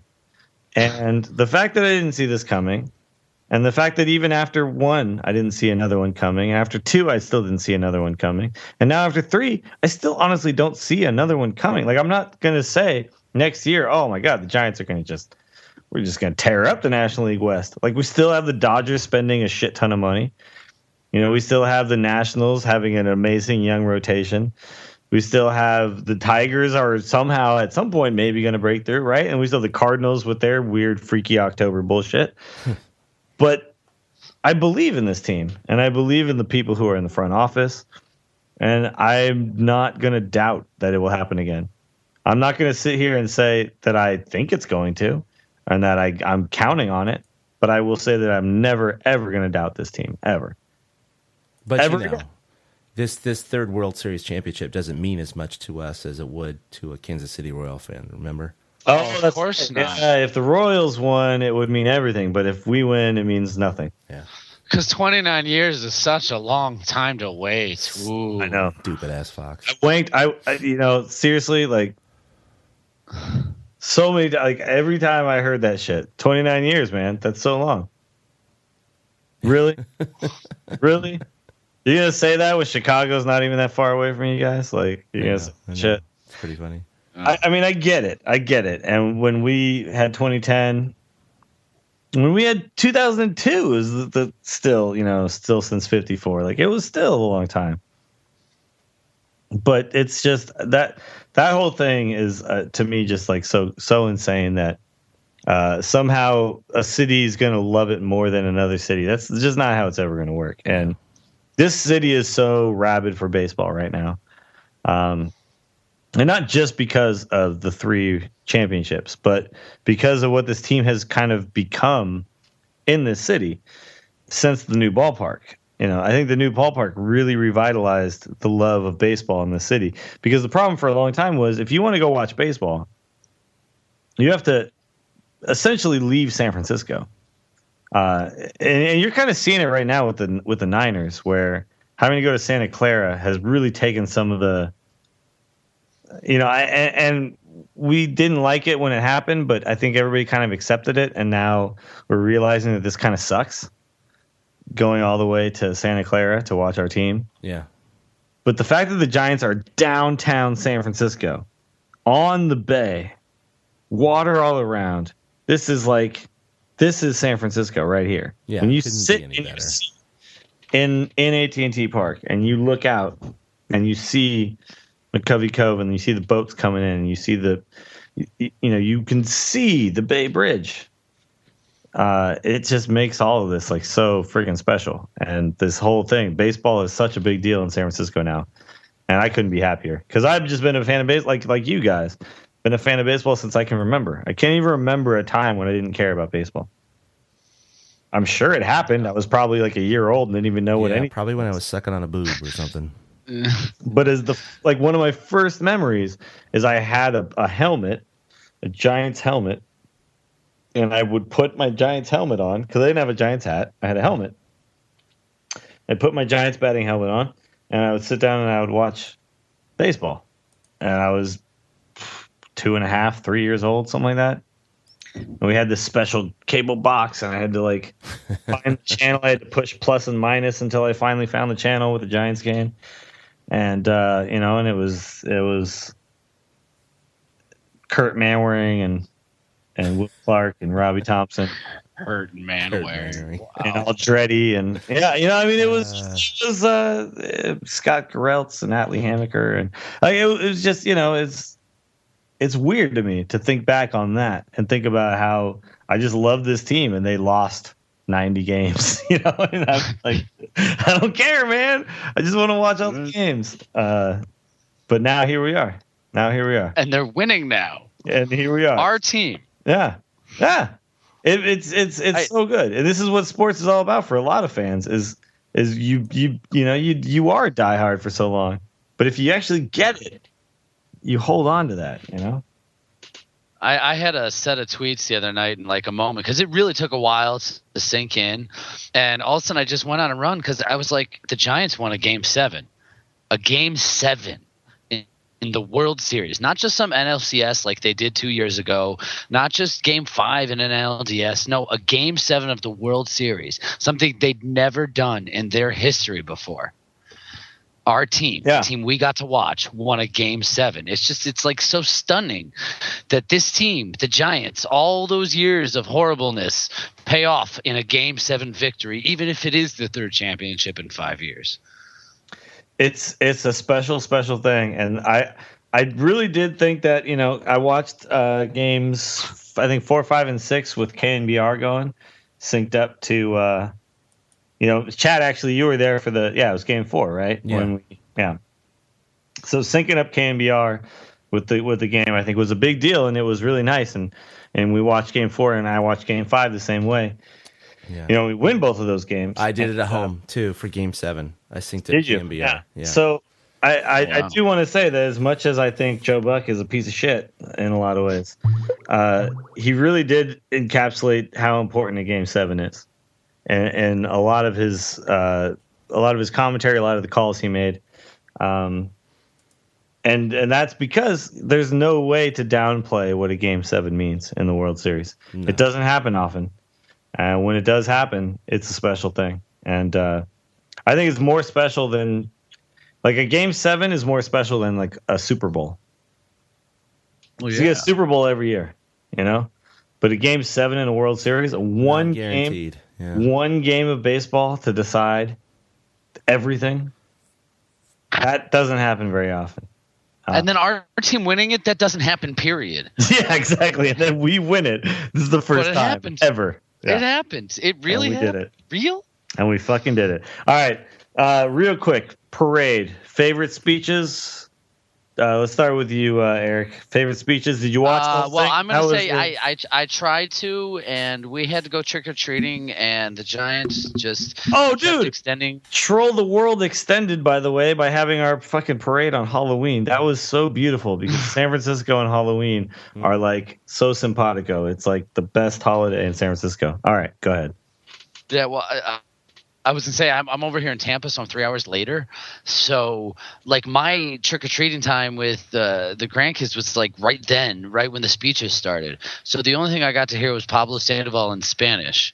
So I didn't really hear much at all because all my recordings cut off after that because the parade was longer than like Obama's inauguration. It was amazingly it was so long. It was like 5 hours. Yeah. It was a little long. Started at 12. I was at work. Yeah. I left work at about 4 when the speeches started because everyone else had left. It was Friday. It was Halloween. Everyone left. I left, and I was like, all right, well, I'm going to go home and try to watch these speeches. And so I listened to a bunch of them on KNBR, and then as soon as I got home, I listened to who was it that I listened to? I listened to Kruk and Kipe on the radio.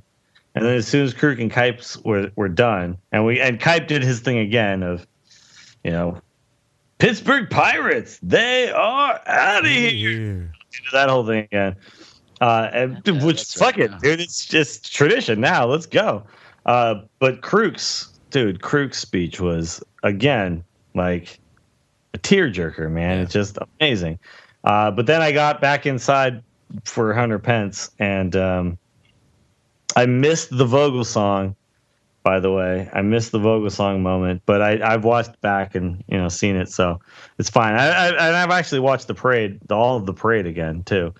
As much as I've been watching all the actual baseball, like the parade is a fucking big deal. Like it's so cool. Like that's when you get to see these players as people and not just baseball players, because it's like they come out there in street clothes. You kind of get more of a sense of who these guys are. And there's not a single guy on this team that I don't just love, like from the bottom of my heart. I just don't. There's nobody that I'm just like not absolutely a huge fan of. But I think to me the best speech, Hunter Pence, 100%. Hunter Pence clearly doesn't plan this shit out. I don't think he can. I think he knows like maybe what he's gonna do, and I think he talked to somebody beforehand and said like, "Yo, give me a handheld mic." Yeah. I don't think he knew that he was gonna come out there and say, re-sign Pablo. Yes. Yeah. 5 more. Oh my God, really? Yes. Oh yeah, they were big on re-sign Pablo. Yeah. But I don't think he knows exactly what's going to go down, and I don't think he knew that he was going to tell. Maybe he knew he was going to tell Tim Hudson to, ankle skip across the platform, but I don't think he knew much else after that. Mm-hmm. And he's just such a genuine person. Like, I don't think you're gonna find a person who's more happy about what he gets to do on a day-to-day basis than Hunter Pence right now. Like, that guy is living the dream. Hot girlfriend, fucking amazing baseball player on a team that loves him in a city that loves him, winning 2 World Series. I could grow my hair out and get all weird with my facial hair, and it doesn't matter. No one cares. We love you.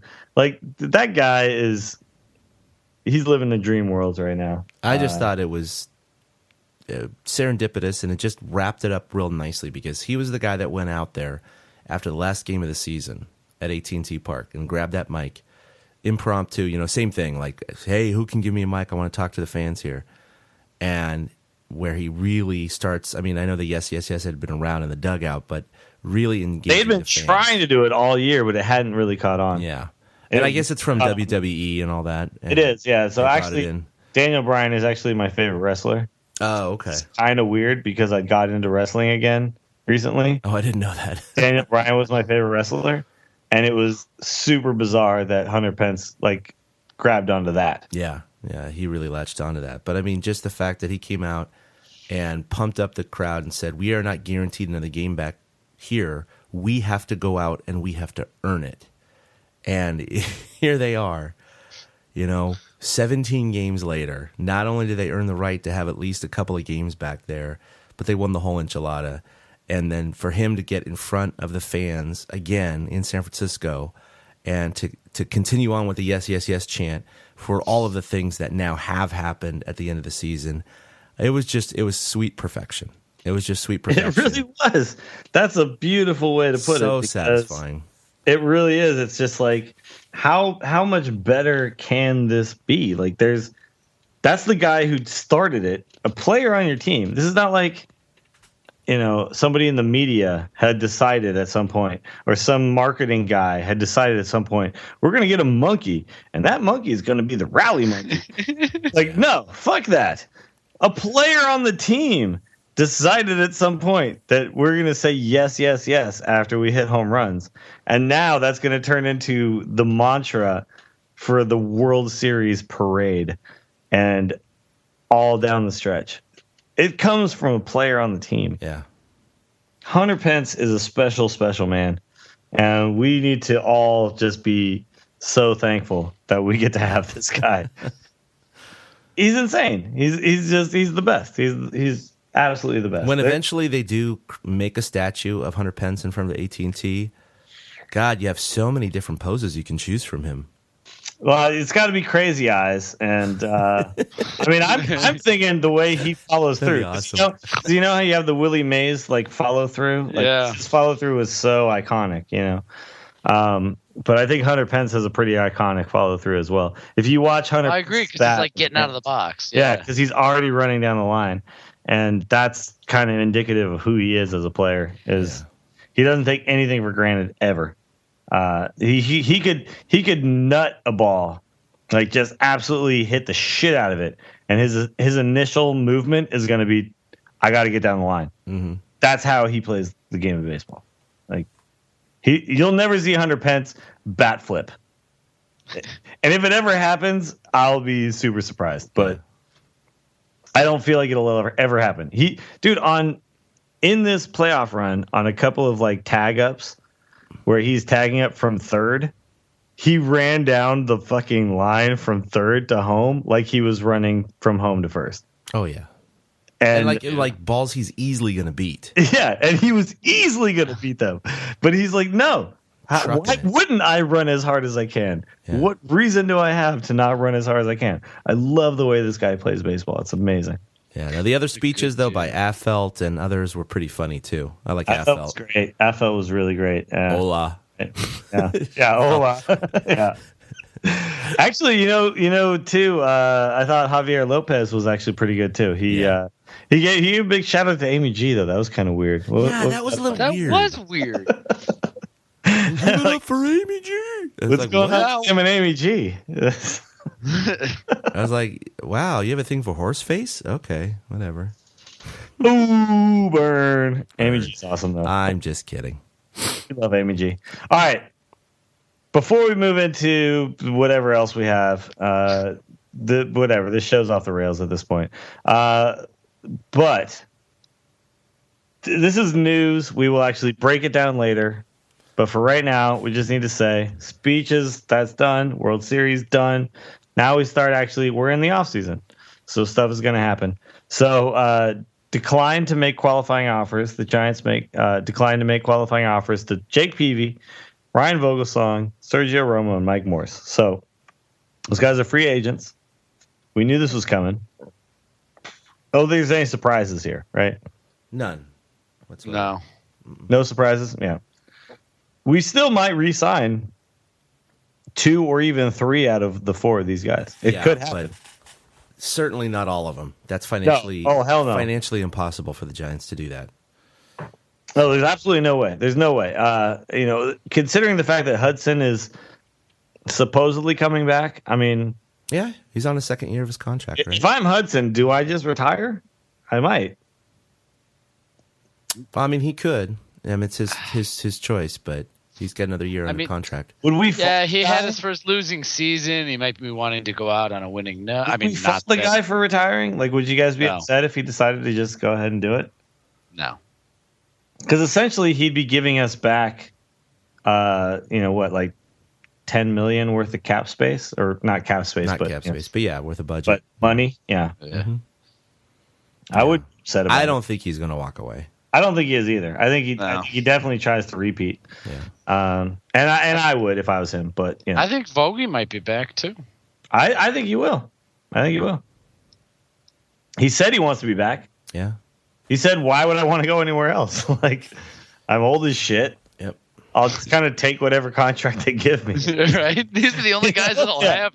Yeah, I think he was burned last year. He was a little butthurt last year, and he accepted the lowered contract. But I think now he's at the point. He had pitched good before. Yeah, exactly. Now he's kind of like, all right, I'll take whatever they got. Now Romo could demand a little bit of something. Oh yeah. But I also do think that the Giants have a good. They have a good bargaining chip in the fact that you lost your starting or your closing job, so. But I do think another team will probably come at Romo and say we need an 8th inning guy. So there will be other offers. So if the Giants want Romo back, they'll have to come with something. I would like to see him back. I like Romo a lot, and I think he's a great 8th inning guy. And I think Casilla is actually kind of set to be a closer for a full season. I really like Casilla a lot. I agree. I just wouldn't be heartbroken if Romo left because somebody else gave more money. I wouldn't. He shocked me though when he took the demotion. The way he pitched. I mean, forget the Colton Wong homer. Everything else, he pitched lights out. One bad pitch he threw in the playoffs. Right. Yeah, that's what I'm saying. So he pitched great. Shit out of him over that one pitch. Yeah. But other than that, he was basically perfect. He was. So, He was pretty much perfect.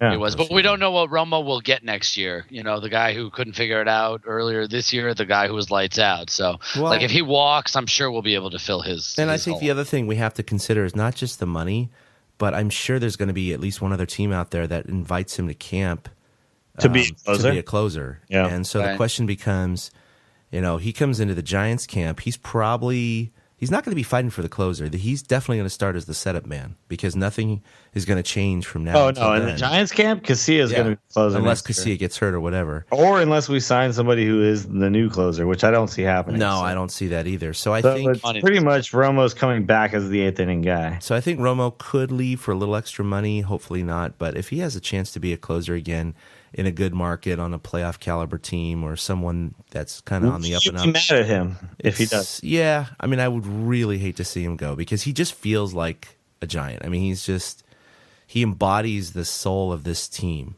The selflessness, the work ethic. I won't be mad at small Romo. stature, all that. I won't be mad at Romo unless he goes to the Dodgers. If he goes to the Dodgers, I'm pissed. If he goes anywhere else. Good luck, sir. Well, I know. Yeah, go make your money, son. Thank you for helping us win 3 championships. You know exactly. Yeah. He was on all 3 teams. Right. I love the guy. I love him. I think he's been great for us. And if he needs to get a payday, good for you, buddy. But if you go to the Dodgers, you're fucking dead to me, son. Hey, I'm right there with you. Don't do it, Romo. Please don't do it. I know he's from LA and his dad's a Dodger fan. So. Yeah, his dad's a Dodger fan. Yeah, exactly. So that worries me a little bit. Michael Morse, though. Michael Morse. Do we want this kid back? I want his bat back. I want him back. Yeah, right. Like I'm going to say as a fan, DH, I want him back. No, as a fan, I want him back, and I think that he only gets a big contract from an American League team. So I feel like his bromance with Hunter Pence, and I feel like the ability to stay on a team that just won the World Series, we get maybe $1 million off. Like $1 million. That's a big number if you think about it. Well, they signed him to $6 million this year. He obviously was better than he was in 2013. So what do you think he's going to command out there? I mean, honestly, I don't think any team in the National League looks at him and goes, "This is our left fielder." Yeah. I think the Giants look at him and go, "This is a guy who adds a shit ton of chemistry to our locker room." Hunter Pence stays happy. Like we earn a lot of points with Hunter Pence if we keep him. But I also think that they realistically look at him and say, "We can't really up our offer." Yeah. He'll get $8 million, $9 million, $10 million from somebody. Yeah, exactly. But I think that if we offer him $1 million less than somebody else, he stays. But I think if we offer him $2 million less, he goes. Yeah, that's going to be rough. And I mean, there are some other free agent outfielders out there that the Giants might want to look into. That could be interesting. Yeah. And left field could be very. We should get into all that stuff, though. Yeah, we'll do it in the future. Yeah, I was going to say there's one big other one looming over all of them. Yeah, we know who that is. Yeah. So Pablo, that's the major. Just give him all the money, all of it, every single bit of money. I think essentially at this point, okay. So Chad, can we just me and you just bro fist over the internet that we said just sign Pablo? Like the last 2 years straight, we've been like, just sign it. We have been harping on this, and we really were harping on it. Fuck? Do you remember, motherfucker? Yeah, the season preview that we recorded with Chilena and those, they were against signing Pablo. I mean, and we were just sitting there going, how can you say this? Yeah, he doesn't always have the greatest regular season, but he's there for your defense, and he's a postseason god. Yeah. Do you remember when I said, "Yo, 3 home runs in the World Series"? Yeah. The shit are you talking about? How do you not offer this guy a big contract? And what does he do this year? He's a Gold Glove finalist, and he sets the Major League record for postseason hits at 26. And guess what? He's going to cost us way more than he would have cost us if we'd just signed at the beginning of this year. And that's what pisses me off. They could have had him for a relative bargain compared to what he is worth now. He just wanted to get the same thing that Hunter Pence got. Yeah. But now guess what? He's going to cost an exceedingly large amount on top of what Hunter Pence got. Yeah. That's really well. I'll say I didn't want to re-sign him a year ago either. I've done a complete 180. I've mea culpa'd everything. Give him whatever he wants. Here, I mean, I have a coffee mug. I'll send it to him. Where can I write a check? Give that man his money. Let's hand jobs, blow jobs. Who do we need to send to Pablo? I mean, just seriously, this guy, we need him so badly. If we lose Pablo, what are we looking at third base? We're looking at like who? Like Matt Duffy, maybe. Duffy's amazing. That's too far to think. I have no idea. It's still not looking good. We're gonna have to find someone. Yeah. And I don't even know who the fuck we find. I don't know. And that's when the Buster Posey talk starts. No. Susak at catcher and Posey at third. And we'll talk about that on another show as well, that Buster Posey catching all year long really probably contributed to him disappearing in the But they won the World Series. They did, but it don't matter. Buster Posey pretty bad.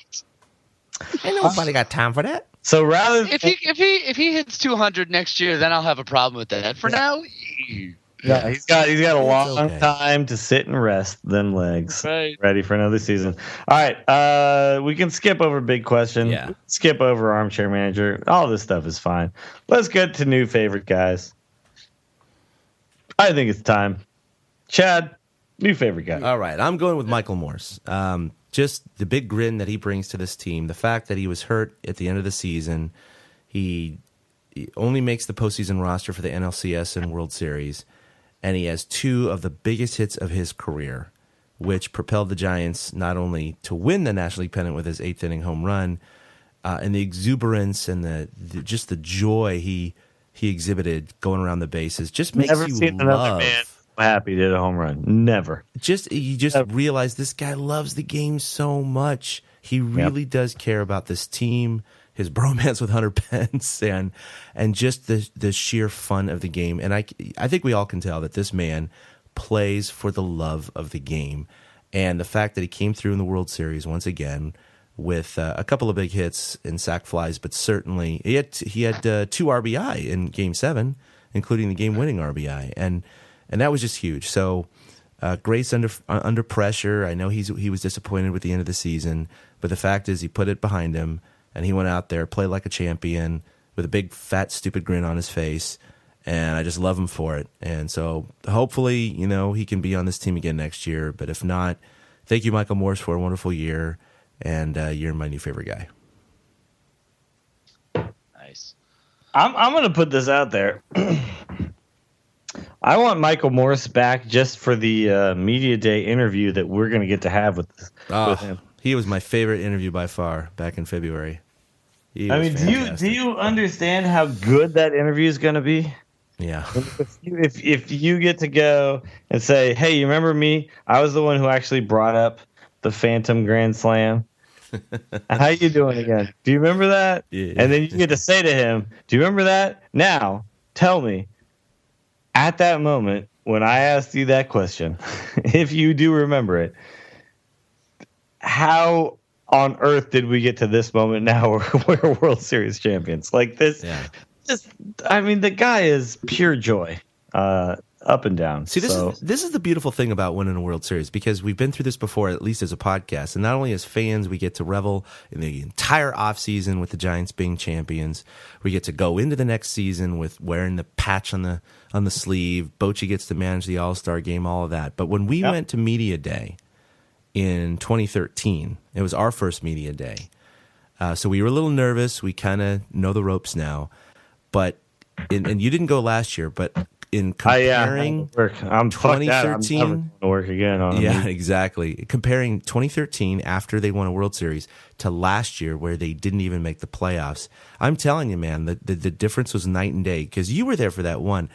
And I mean, don't you remember most of the players just kind of sitting there with big fat grins on their face? It was awesome. Bochy was giddy as hell. How Brandon can you not Belt. be happy when you're the World Series returning champs? Like, exactly. It's all gravy, whatever you do next year. Last year was a little grumpiness, not from guys like Morse and stuff like that, but it was just kind of excited to be here. Yeah. But so anyway, I'm looking forward to that. Guys like Belt and stuff. We won both the year before, but then we didn't win this year. Yeah, there's a little bit of grumpiness, and man, I'm so looking forward to Media Day. God damn it, I'm looking forward to. Yeah, Media no Day. work that day, man. No work this time. Sounds like a little tease right there. I think Eric, you need to get figure out how to fly out here for Media Day, and we'll make you. It was just so funny. You guys teased yourselves. Both your heads drifted right back, and immediately I could hear you hear it in your voice. You're both like, "Yeah." I did. Yeah. I did. I totally tilted my head back. All right, Eric, who's your favorite guy? Sabes. Yeah. He doesn't get enough love. You're talking about his son, Brian Sabian. Yeah. Okay. Baby saves. Savy saves. Right. Mr. Flip Phone himself. He just doesn't get enough love. I thought you were talking about Brett that, Saberhagen from the 1985 Royals, but I guess. Okay. Well, I was trying to give him my love, but he didn't want it, so the Giants won. He puts together, like, the fact that he brought up Joe Panic. Like, honestly, if they don't bring in Dan Ugla, or if Dan Ugla succeeds, see Joe Panic. Joe Panic might not happen. Or is it Brandon Hicks right now? Like, yeah, but every little move that was made, you started thinking about, like, David Huff was a part of this team at the beginning of the year. Brandon Hicks, like you just mentioned, gonna get a ring. Yeah, little things like that, little guys like that came along the way. And Sabian he seemed to have the faith, and he seemed like the guy that was trying to beat back the national perspective of saying, no, I know what I'm doing. Go away. We know what we're doing here. And it just seemed like it was such sweet relief for him. And he talks up the fans so much, more than I've ever heard any other general manager talk them up. He talks up about how AT&T Park is that presence. We've talked about it here before. And Sabian he even acknowledged that after getting the trophy in Game 7, which really impressed me. Sabes is my new all-time favorite guy, but Sabes deserves even more love. So beautiful. Brian Sabian. Yeah, I love Brian Sabian. Beautiful. It's amazing what he's done. Let's talk about the guys who are going to get rings this year. Scooter Rose going to get a ring. Yeah. Ugla is going to get a ring. Yeah. Hicks, get a ring. Yep. I mean, Pagan was on the team. Pagan gonna get a ring. Didn't show up for the parade. I was actually surprised that Pagan didn't show up for the parade because he was a big part of this team for he was a long part of the season. I understand though he's working on rehabbing, getting back. He wants to get back. He wants to play baseball. So I don't fault him at all. Hector Sanchez gonna get a ring. Yeah. Guillermo Quiroz. There you go. Quiroz, who was there for the... Yeah. He was there for the he actually came out on stage. There was a couple guys. There was Ihire Adrianza was there at the he parade. was Yeah. sitting way off to the right, completely quiet. But he got his name called. He was like on a bus and he did the whole thing. Yeah.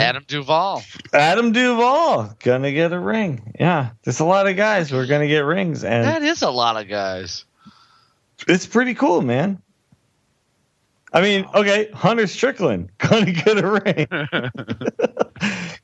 Gave up so many fucking home runs. He earned his, like you said, against Ian Desmond. The Desmond strikeout. That was it. That one moment. That won us that game. Shot his load early. Yeah, that won us that game, though. That did win us that game because that was bases loaded. If you don't get that guy and he hits it, like he gave up 2 solo shots later in that game, but that fucking out was so important. All right. Anyway, it's awesome. All right, my new favorite guy. Yeah. My new favorite guy is Hunter Pence again. Hunter Pence. It's not a new favorite guy. It's an old favorite guy. It's an always favorite guy. I was a big Brian Wilson fan. You guys remember this? If anybody's listened to the show for an extended period of time, you guys know I was a Brian Wilson fan. And one of the reasons I was a big Brian Wilson fan was because he seemed to be such a Giants fan. Like a guy who was just like, I'm on this team and I'm going to be a fan of these Giants. Like there's a lot of media appearances where Wilson would go and he would, be like, yeah, the Giants are the best team. And he would say this. And there was a bunch of commercials he did where he was like, oh, the Philadelphia Phillies. Thank God we're not the San Francisco San Franciscans. And like all this shit that he did over his time as a Giants player. He always just kind of came off as a Giants fan. And in the end, it didn't turn out to be as true as I hoped it had been. Wilson kind of broke my heart a little bit. I understand. I'm not mad. He left.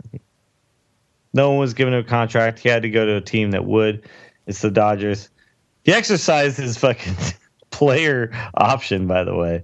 And he's getting like an obscene amount of money for a guy who pitched as bad as he did in this last year. Mm-hmm. But Hunter Pence just doesn't strike me as the guy who will ever do that. Like, who is like fake now, and then later will realize, oh, he didn't really care about the Giants. He just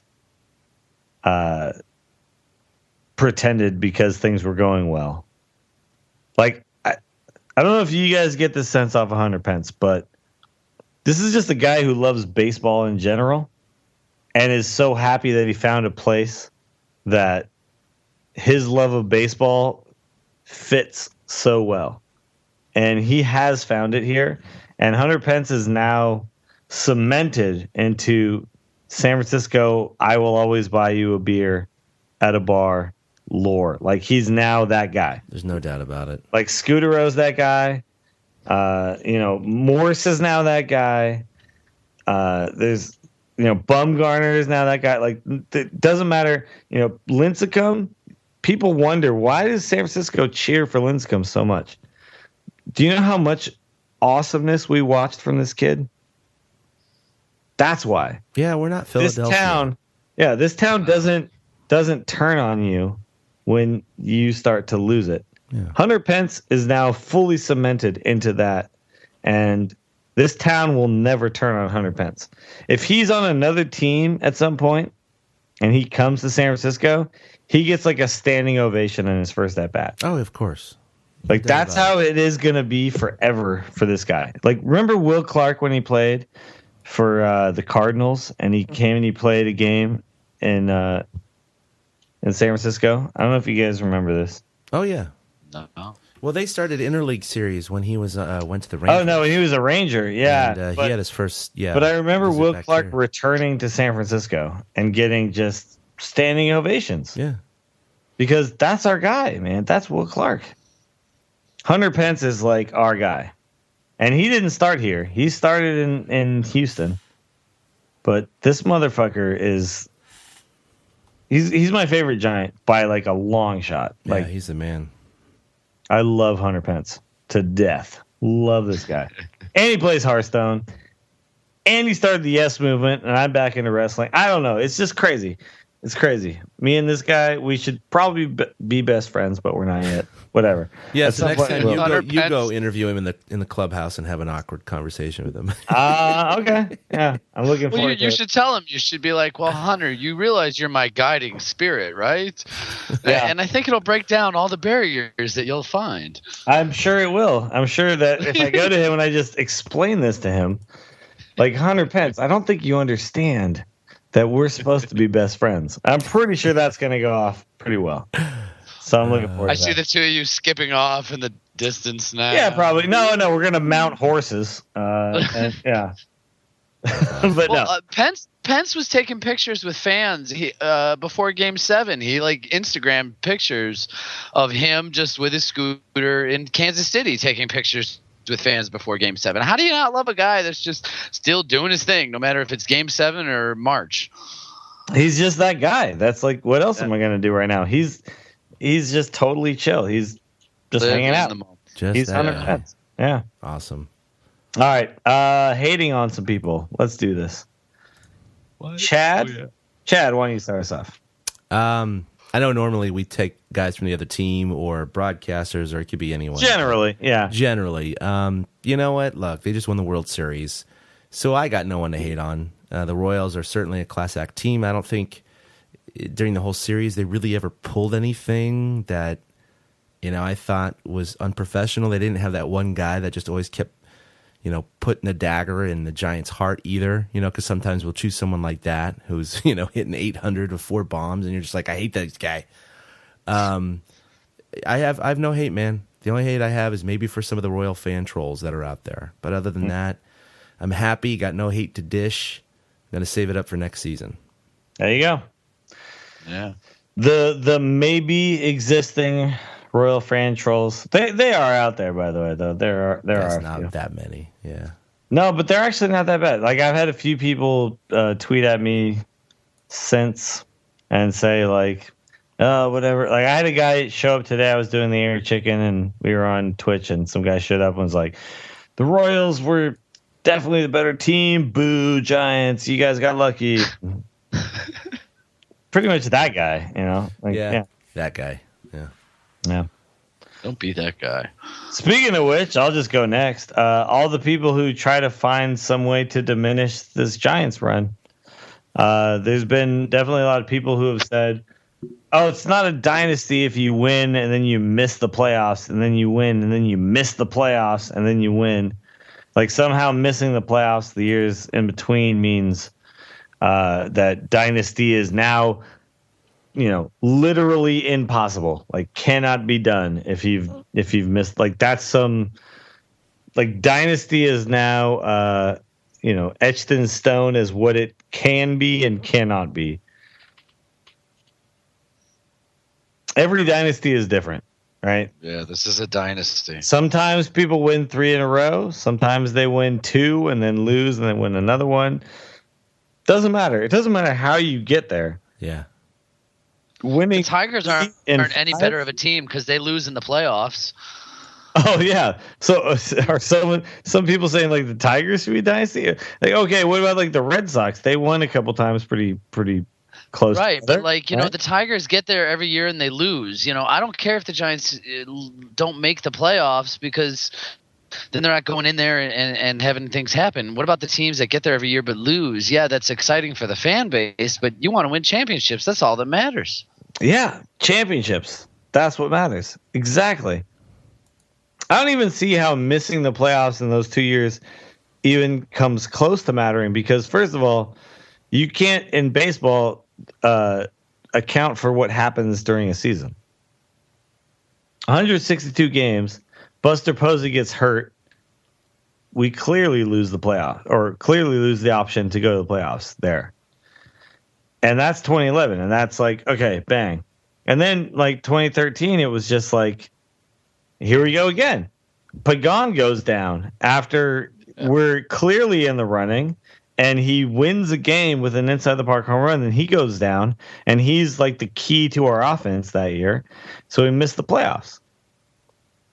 So we don't get dynasty status because of injuries. Like, that doesn't make any sense at all. No. So And there's no concrete definition for a dynasty. Let people that poo-poo that was my initial point, was that there's no concrete definition. Like, there's no way you say this is what equals dynasty in sports. It's just, but winning 3 and 5 is really special, and I don't even care if anyone thinks it's a dynasty or not. I fucking love it, and it's been amazing. And this run from the age of 30 to 35 for me, I'm going to enjoy this for a long time. Hell yeah. So I'm going to call it a dynasty. And anyone else who tries to diminish this can suck my ball sack. No doubt it's a dynasty in my mind. No doubt. You can all suck my ball sack. I hope you enjoy it. Oh, boy. All right, move on from ball sack.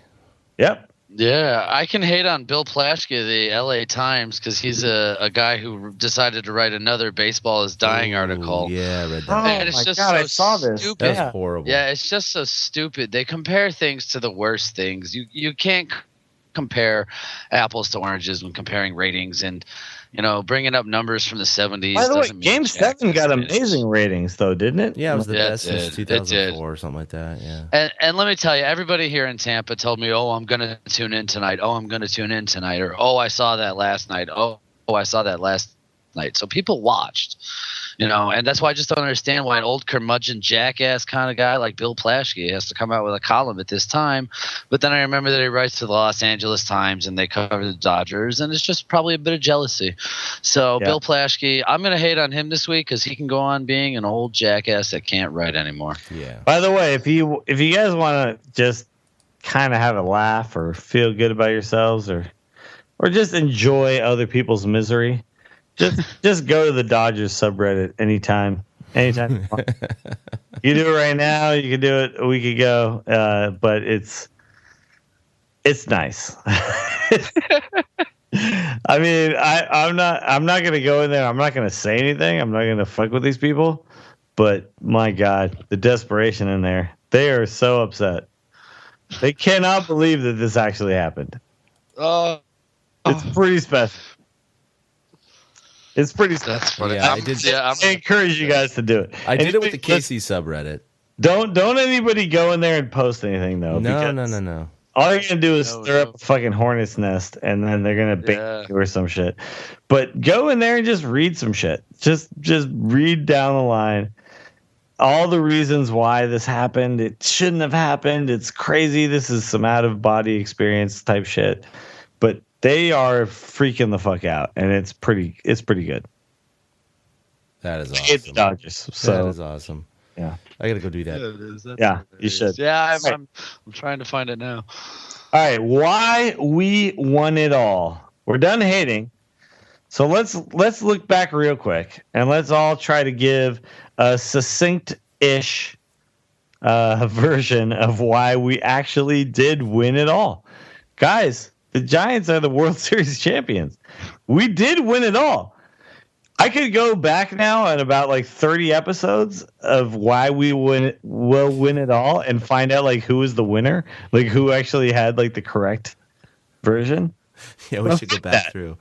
But fuck that. Yeah. Yeah. Chad, if you want to, go for it. No. You know what we're going to do right now? We're going to go back. Instead of why will we win it all, it's why we won it all. That is sweet.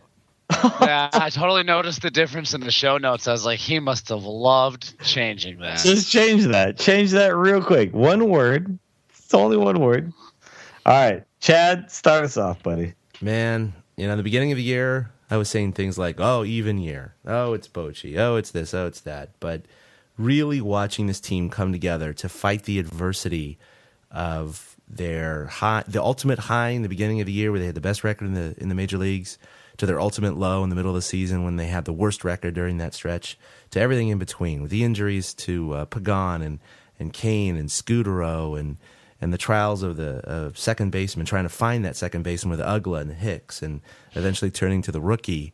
It really just, for me, sums it up in just a few words, and I've kind of written them down just as they popped in my head before we started recording the show. And it's experience, belief, commitment, brotherhood, loyalty, never quit attitude, and of course, in Bochy we trust. All those things, I think, just really encompass this team and really summarizes how they did get to the promised land and how they got there despite all the odds and all the people picking against them. Again, maybe they shouldn't have made it all the way on paper, but I think these intangibles and these esoteric qualities are exactly what pushed them through. And even though I'm a little bit of a sabermetrician myself when it comes to the playoffs, you got to throw numbers out the door, and you go with these kind of words. And that's why the Giants won the World Series this year. That is beautiful, my friend. Beautiful. Right on. All right, I'm going to go next. Okay. No. I'm going to let you finish this off, Eric. Oh, okay. Thanks. Yeah, you're going to go last for tonight. You're going to do the last segment of our podcast, which is, by the way, a long ass podcast again. So anybody who's still listening, thank you very much. And we've been getting a lot of downloads, and we've hit some numbers we haven't hit in a long time. I know there's people out there who are new to our show and are only really enjoying this because of this run, and you're just looking for content, like Giants content. Well, I encourage all of you people to continue to listen to us, because we're not going to stop here. We're going to bring you guys more stuff throughout the off season. We're going to probably be a little more irregular. We're going to take some weeks off, and that's fine. But we're always going to be talking about next season, and once next season comes, we're back in full force. Yep. All right, so I'm going to say we won it all because of pitching. And I know that a lot of people have said it was just Mad Bum. You guys won on the back of one pitcher. And I know that Bruce Bochy even said, that's our horse. I'm going to ride it. I'm going to ride that horse on in. I've heard all of this. Mad Bum just won us a World Series. This 25-year-old kid just did one of the most amazing things we've ever seen in a World Series, or not even just World Series, but entire playoffs. And he did. And he had one of the most amazing performances you're ever going to see. A lot of pitchers are going to come along that are going to be studs. They're going to see a lot of guys that are going to be studs. And people are going to talk about how amazing this kid is. This guy has done it all. And we've seen it now. Like Strasburg was supposed to be a guy. Like they pulled him back from the playoffs because we need to protect him for the future. All the things he's going to do for us. Well, Mad Bum basically outpitched all of them, and we never pulled this guy back. We just let him go. From the day we got this kid, 2010, And now this is his third time through the ringer. And Mad Bum did it again. And this time, he was the guy. In 2010, it was Lincecum. In 2012, it was Kane. In 2014, it was Mad Bum, and it was Mad Bum all the way. But I don't want anybody to forget what our bullpen did for us throughout this entire run, and what the other starters did for us as well. Every single one of them, Vogelsong, Hudson, Peavy, all of those guys actually had good starts along the way.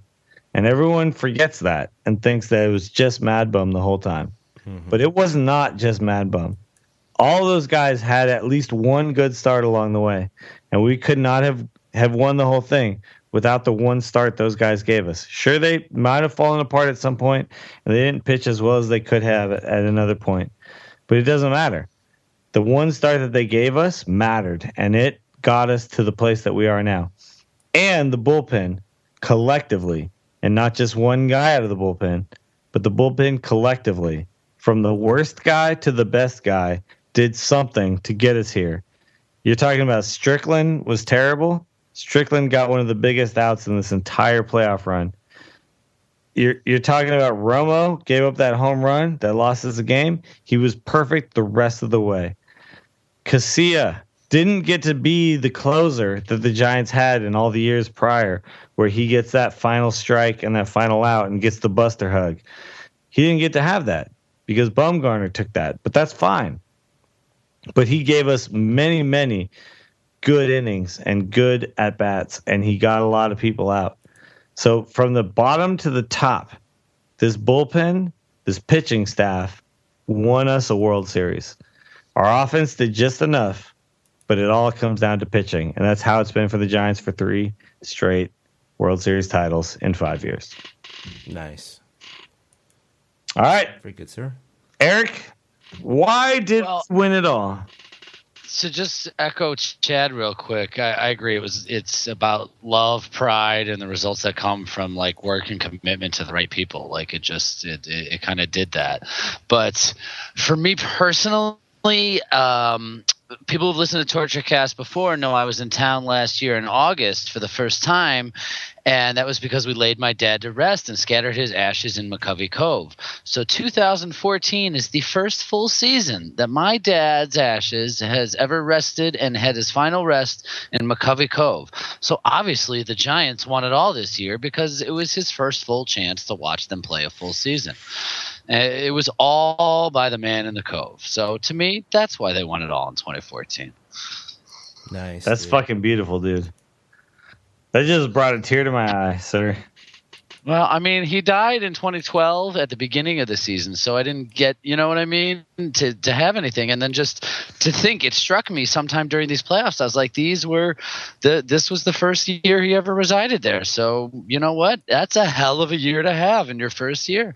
You know, So he'll rest your peacefully dad- for a long time. Your dad got to enjoy 2010 with Yep. you, see it all go down. 2012, he passed away, and we won it for him.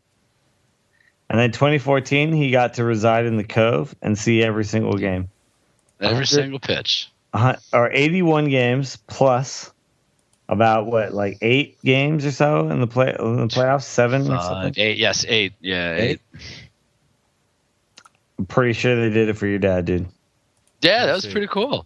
I'm pretty sure they did it for your dad. That was really neat. I'm gonna go with that. I'm gonna go with that all the way. Let's go. Well, his name's Papa Barry. This is the Nathanson. first time Barry Bonds came back. I mean, Barry all this Bonds came symmetry. back. Yeah. Wow. And let's think about 2012. Your dad's name is Barry Zito. Had one of the biggest starts of his life and beat one of the best pitchers in baseball. Yep. Oh yeah. All right, when man. they won it, they started chanting Barry and chanting up and down for Zito because he came through that big. That's when I lost it in 2012. That's another story though. Barry resting in the Cove though. He is the driving force between all of this. I'm 100% on board, man. We did it for you and your dad, man. And you deserve it, and your dad deserves it. And this Giants team is a special team, and that's a special reason to win. That's amazing. That's amazing. That's That's why we love baseball. It's all a connection to something, whether or not it's a family member or something else. It's a connection. And I know everybody listening who's listened to us before or heard me talk about it. You have your personal connection. Willie talked about the helmet, and I know you had your personal connection. So it's just it's amazing that the symmetry works out the way it does sometimes. It's quite amazing. I want to encourage everybody who participated in this run. Email us. We are torturecast@gmail.com. Tell us about how the run was for you. All of this is very special, and we all need to appreciate it as much as we possibly can. And that's going to do it for episode 77. We're done. But I do want to encourage everyone, get in touch with us. Tweet us, email us, whatever it is. We want to hear from you guys because this was special for us. I mean, it doesn't get better than this, guys. It does not. This is the whole reason that these Giants are here and why we follow them. We'd be doing it anyway, even if they didn't win the World Series. But this is what we hope for and dream for every year, and they've done it 3 times in 5 years. So, and being able to cover this with you guys, I just want to say before I go, being able to cover this with you guys has been really, really special to me. It's made this even better. I get to talk about my favorite team and watch them do something really special, and then I get to talk about it with guys who understand how special that really is. And we all three of us, like, we could get together right now and we could just hang out and talk about anything, but you know what, we'll always come back to the Giants, and all three of us can ultimately connect on that level. And we will always have that. And that's another beauty of sports, and baseball in particular, is being able to connect on the love of a team. I feel like in football you don't quite get that, and like maybe in soccer internationally, like people kind of get that, but then they also like break bottles and like stab people in the neck for it and stuff. But we just like, there's something about baseball, like I could put on a glove and go have a catch with you guys, and we could just talk about baseball forever. Yeah. Well, the first time I ever met you guys, it was immediate. It was okay. It was the common ground disarmed any sort of not awkwardness, but it takes we're away instantly best friends. Yeah. Right. And that's why I really appreciate you guys had me on through the whole playoff run. This is fantastic. Being able to talk about the Giants winning the World Series with guys that love them just as much and have enjoyed this just as much. I really appreciate that you guys had me on. It's been a blast doing the playoffs. No problem, Eric. Well, we've enjoyed having your company as well, 100%. And a lot of people have also enjoyed it because we've gotten, more downloads and plays than we've ever gotten.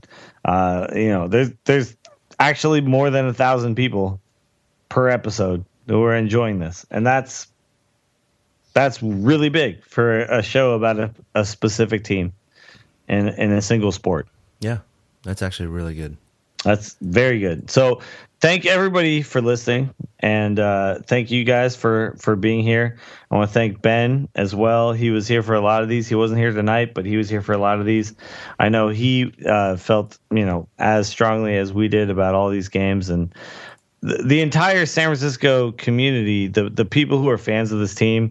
You got your Jens and you got your Allies and your Carmens, and you got all the people, Shalana, like all these people who really get behind this team and cover it, but we're all behind this team. Like we're fully invested in being a fan of this ball club. These guys are special, and it's a nice time to be doing this, and we appreciate everything that goes along with it. But we're just going to keep putting in our effort. Whatever they give back, it's fine. If next year they never make the playoffs, we'll be here all year. That's just how it works. Damn right. We've gone through 2011 and 2013. So yeah, exactly. Yeah. All right, so that's going to do it for episode 77. If you guys want to follow us, we are at TortureCast collectively. Each one of us individually is at ChadK21 for Chad, at Fried Duck for Ben. I am at Willie Dills. Eric Nathanson is at 2OutHits, the number 2. You can also check out our website, torchcast.com. Go on to Facebook, like us there. You can follow us on the Stitcher, all the places, iTunes, subscribe, whatever. Just get in there. We're gonna bring you guys content throughout the off season. It's probably gonna be less than weekly, but that's okay because there's not a lot of news. No. But When there is news, change, when there is news, we'll be here and we'll talk about it. And then we're looking forward to 2015. Maybe we can break that odd season curse. So I'm going to thank again Eric Nathanson and Chad King. My name is Willie Dills. For the absent Ben Lee, we'll see you guys next time for episode 78. Boom. A big thank you to everybody for listening to the TortureCast, the podcast by and for fans of the San Francisco Giants. Follow us on Twitter at TortureCast. You can also like us on Facebook or check out our blog at torturecast.com. I also want to say thank you to Ashcon and Bailey for letting us use their song Feeling Like a Giant for our intro. For Ben Lee and Chad King, my name is Willie Dills saying we'll see you next time.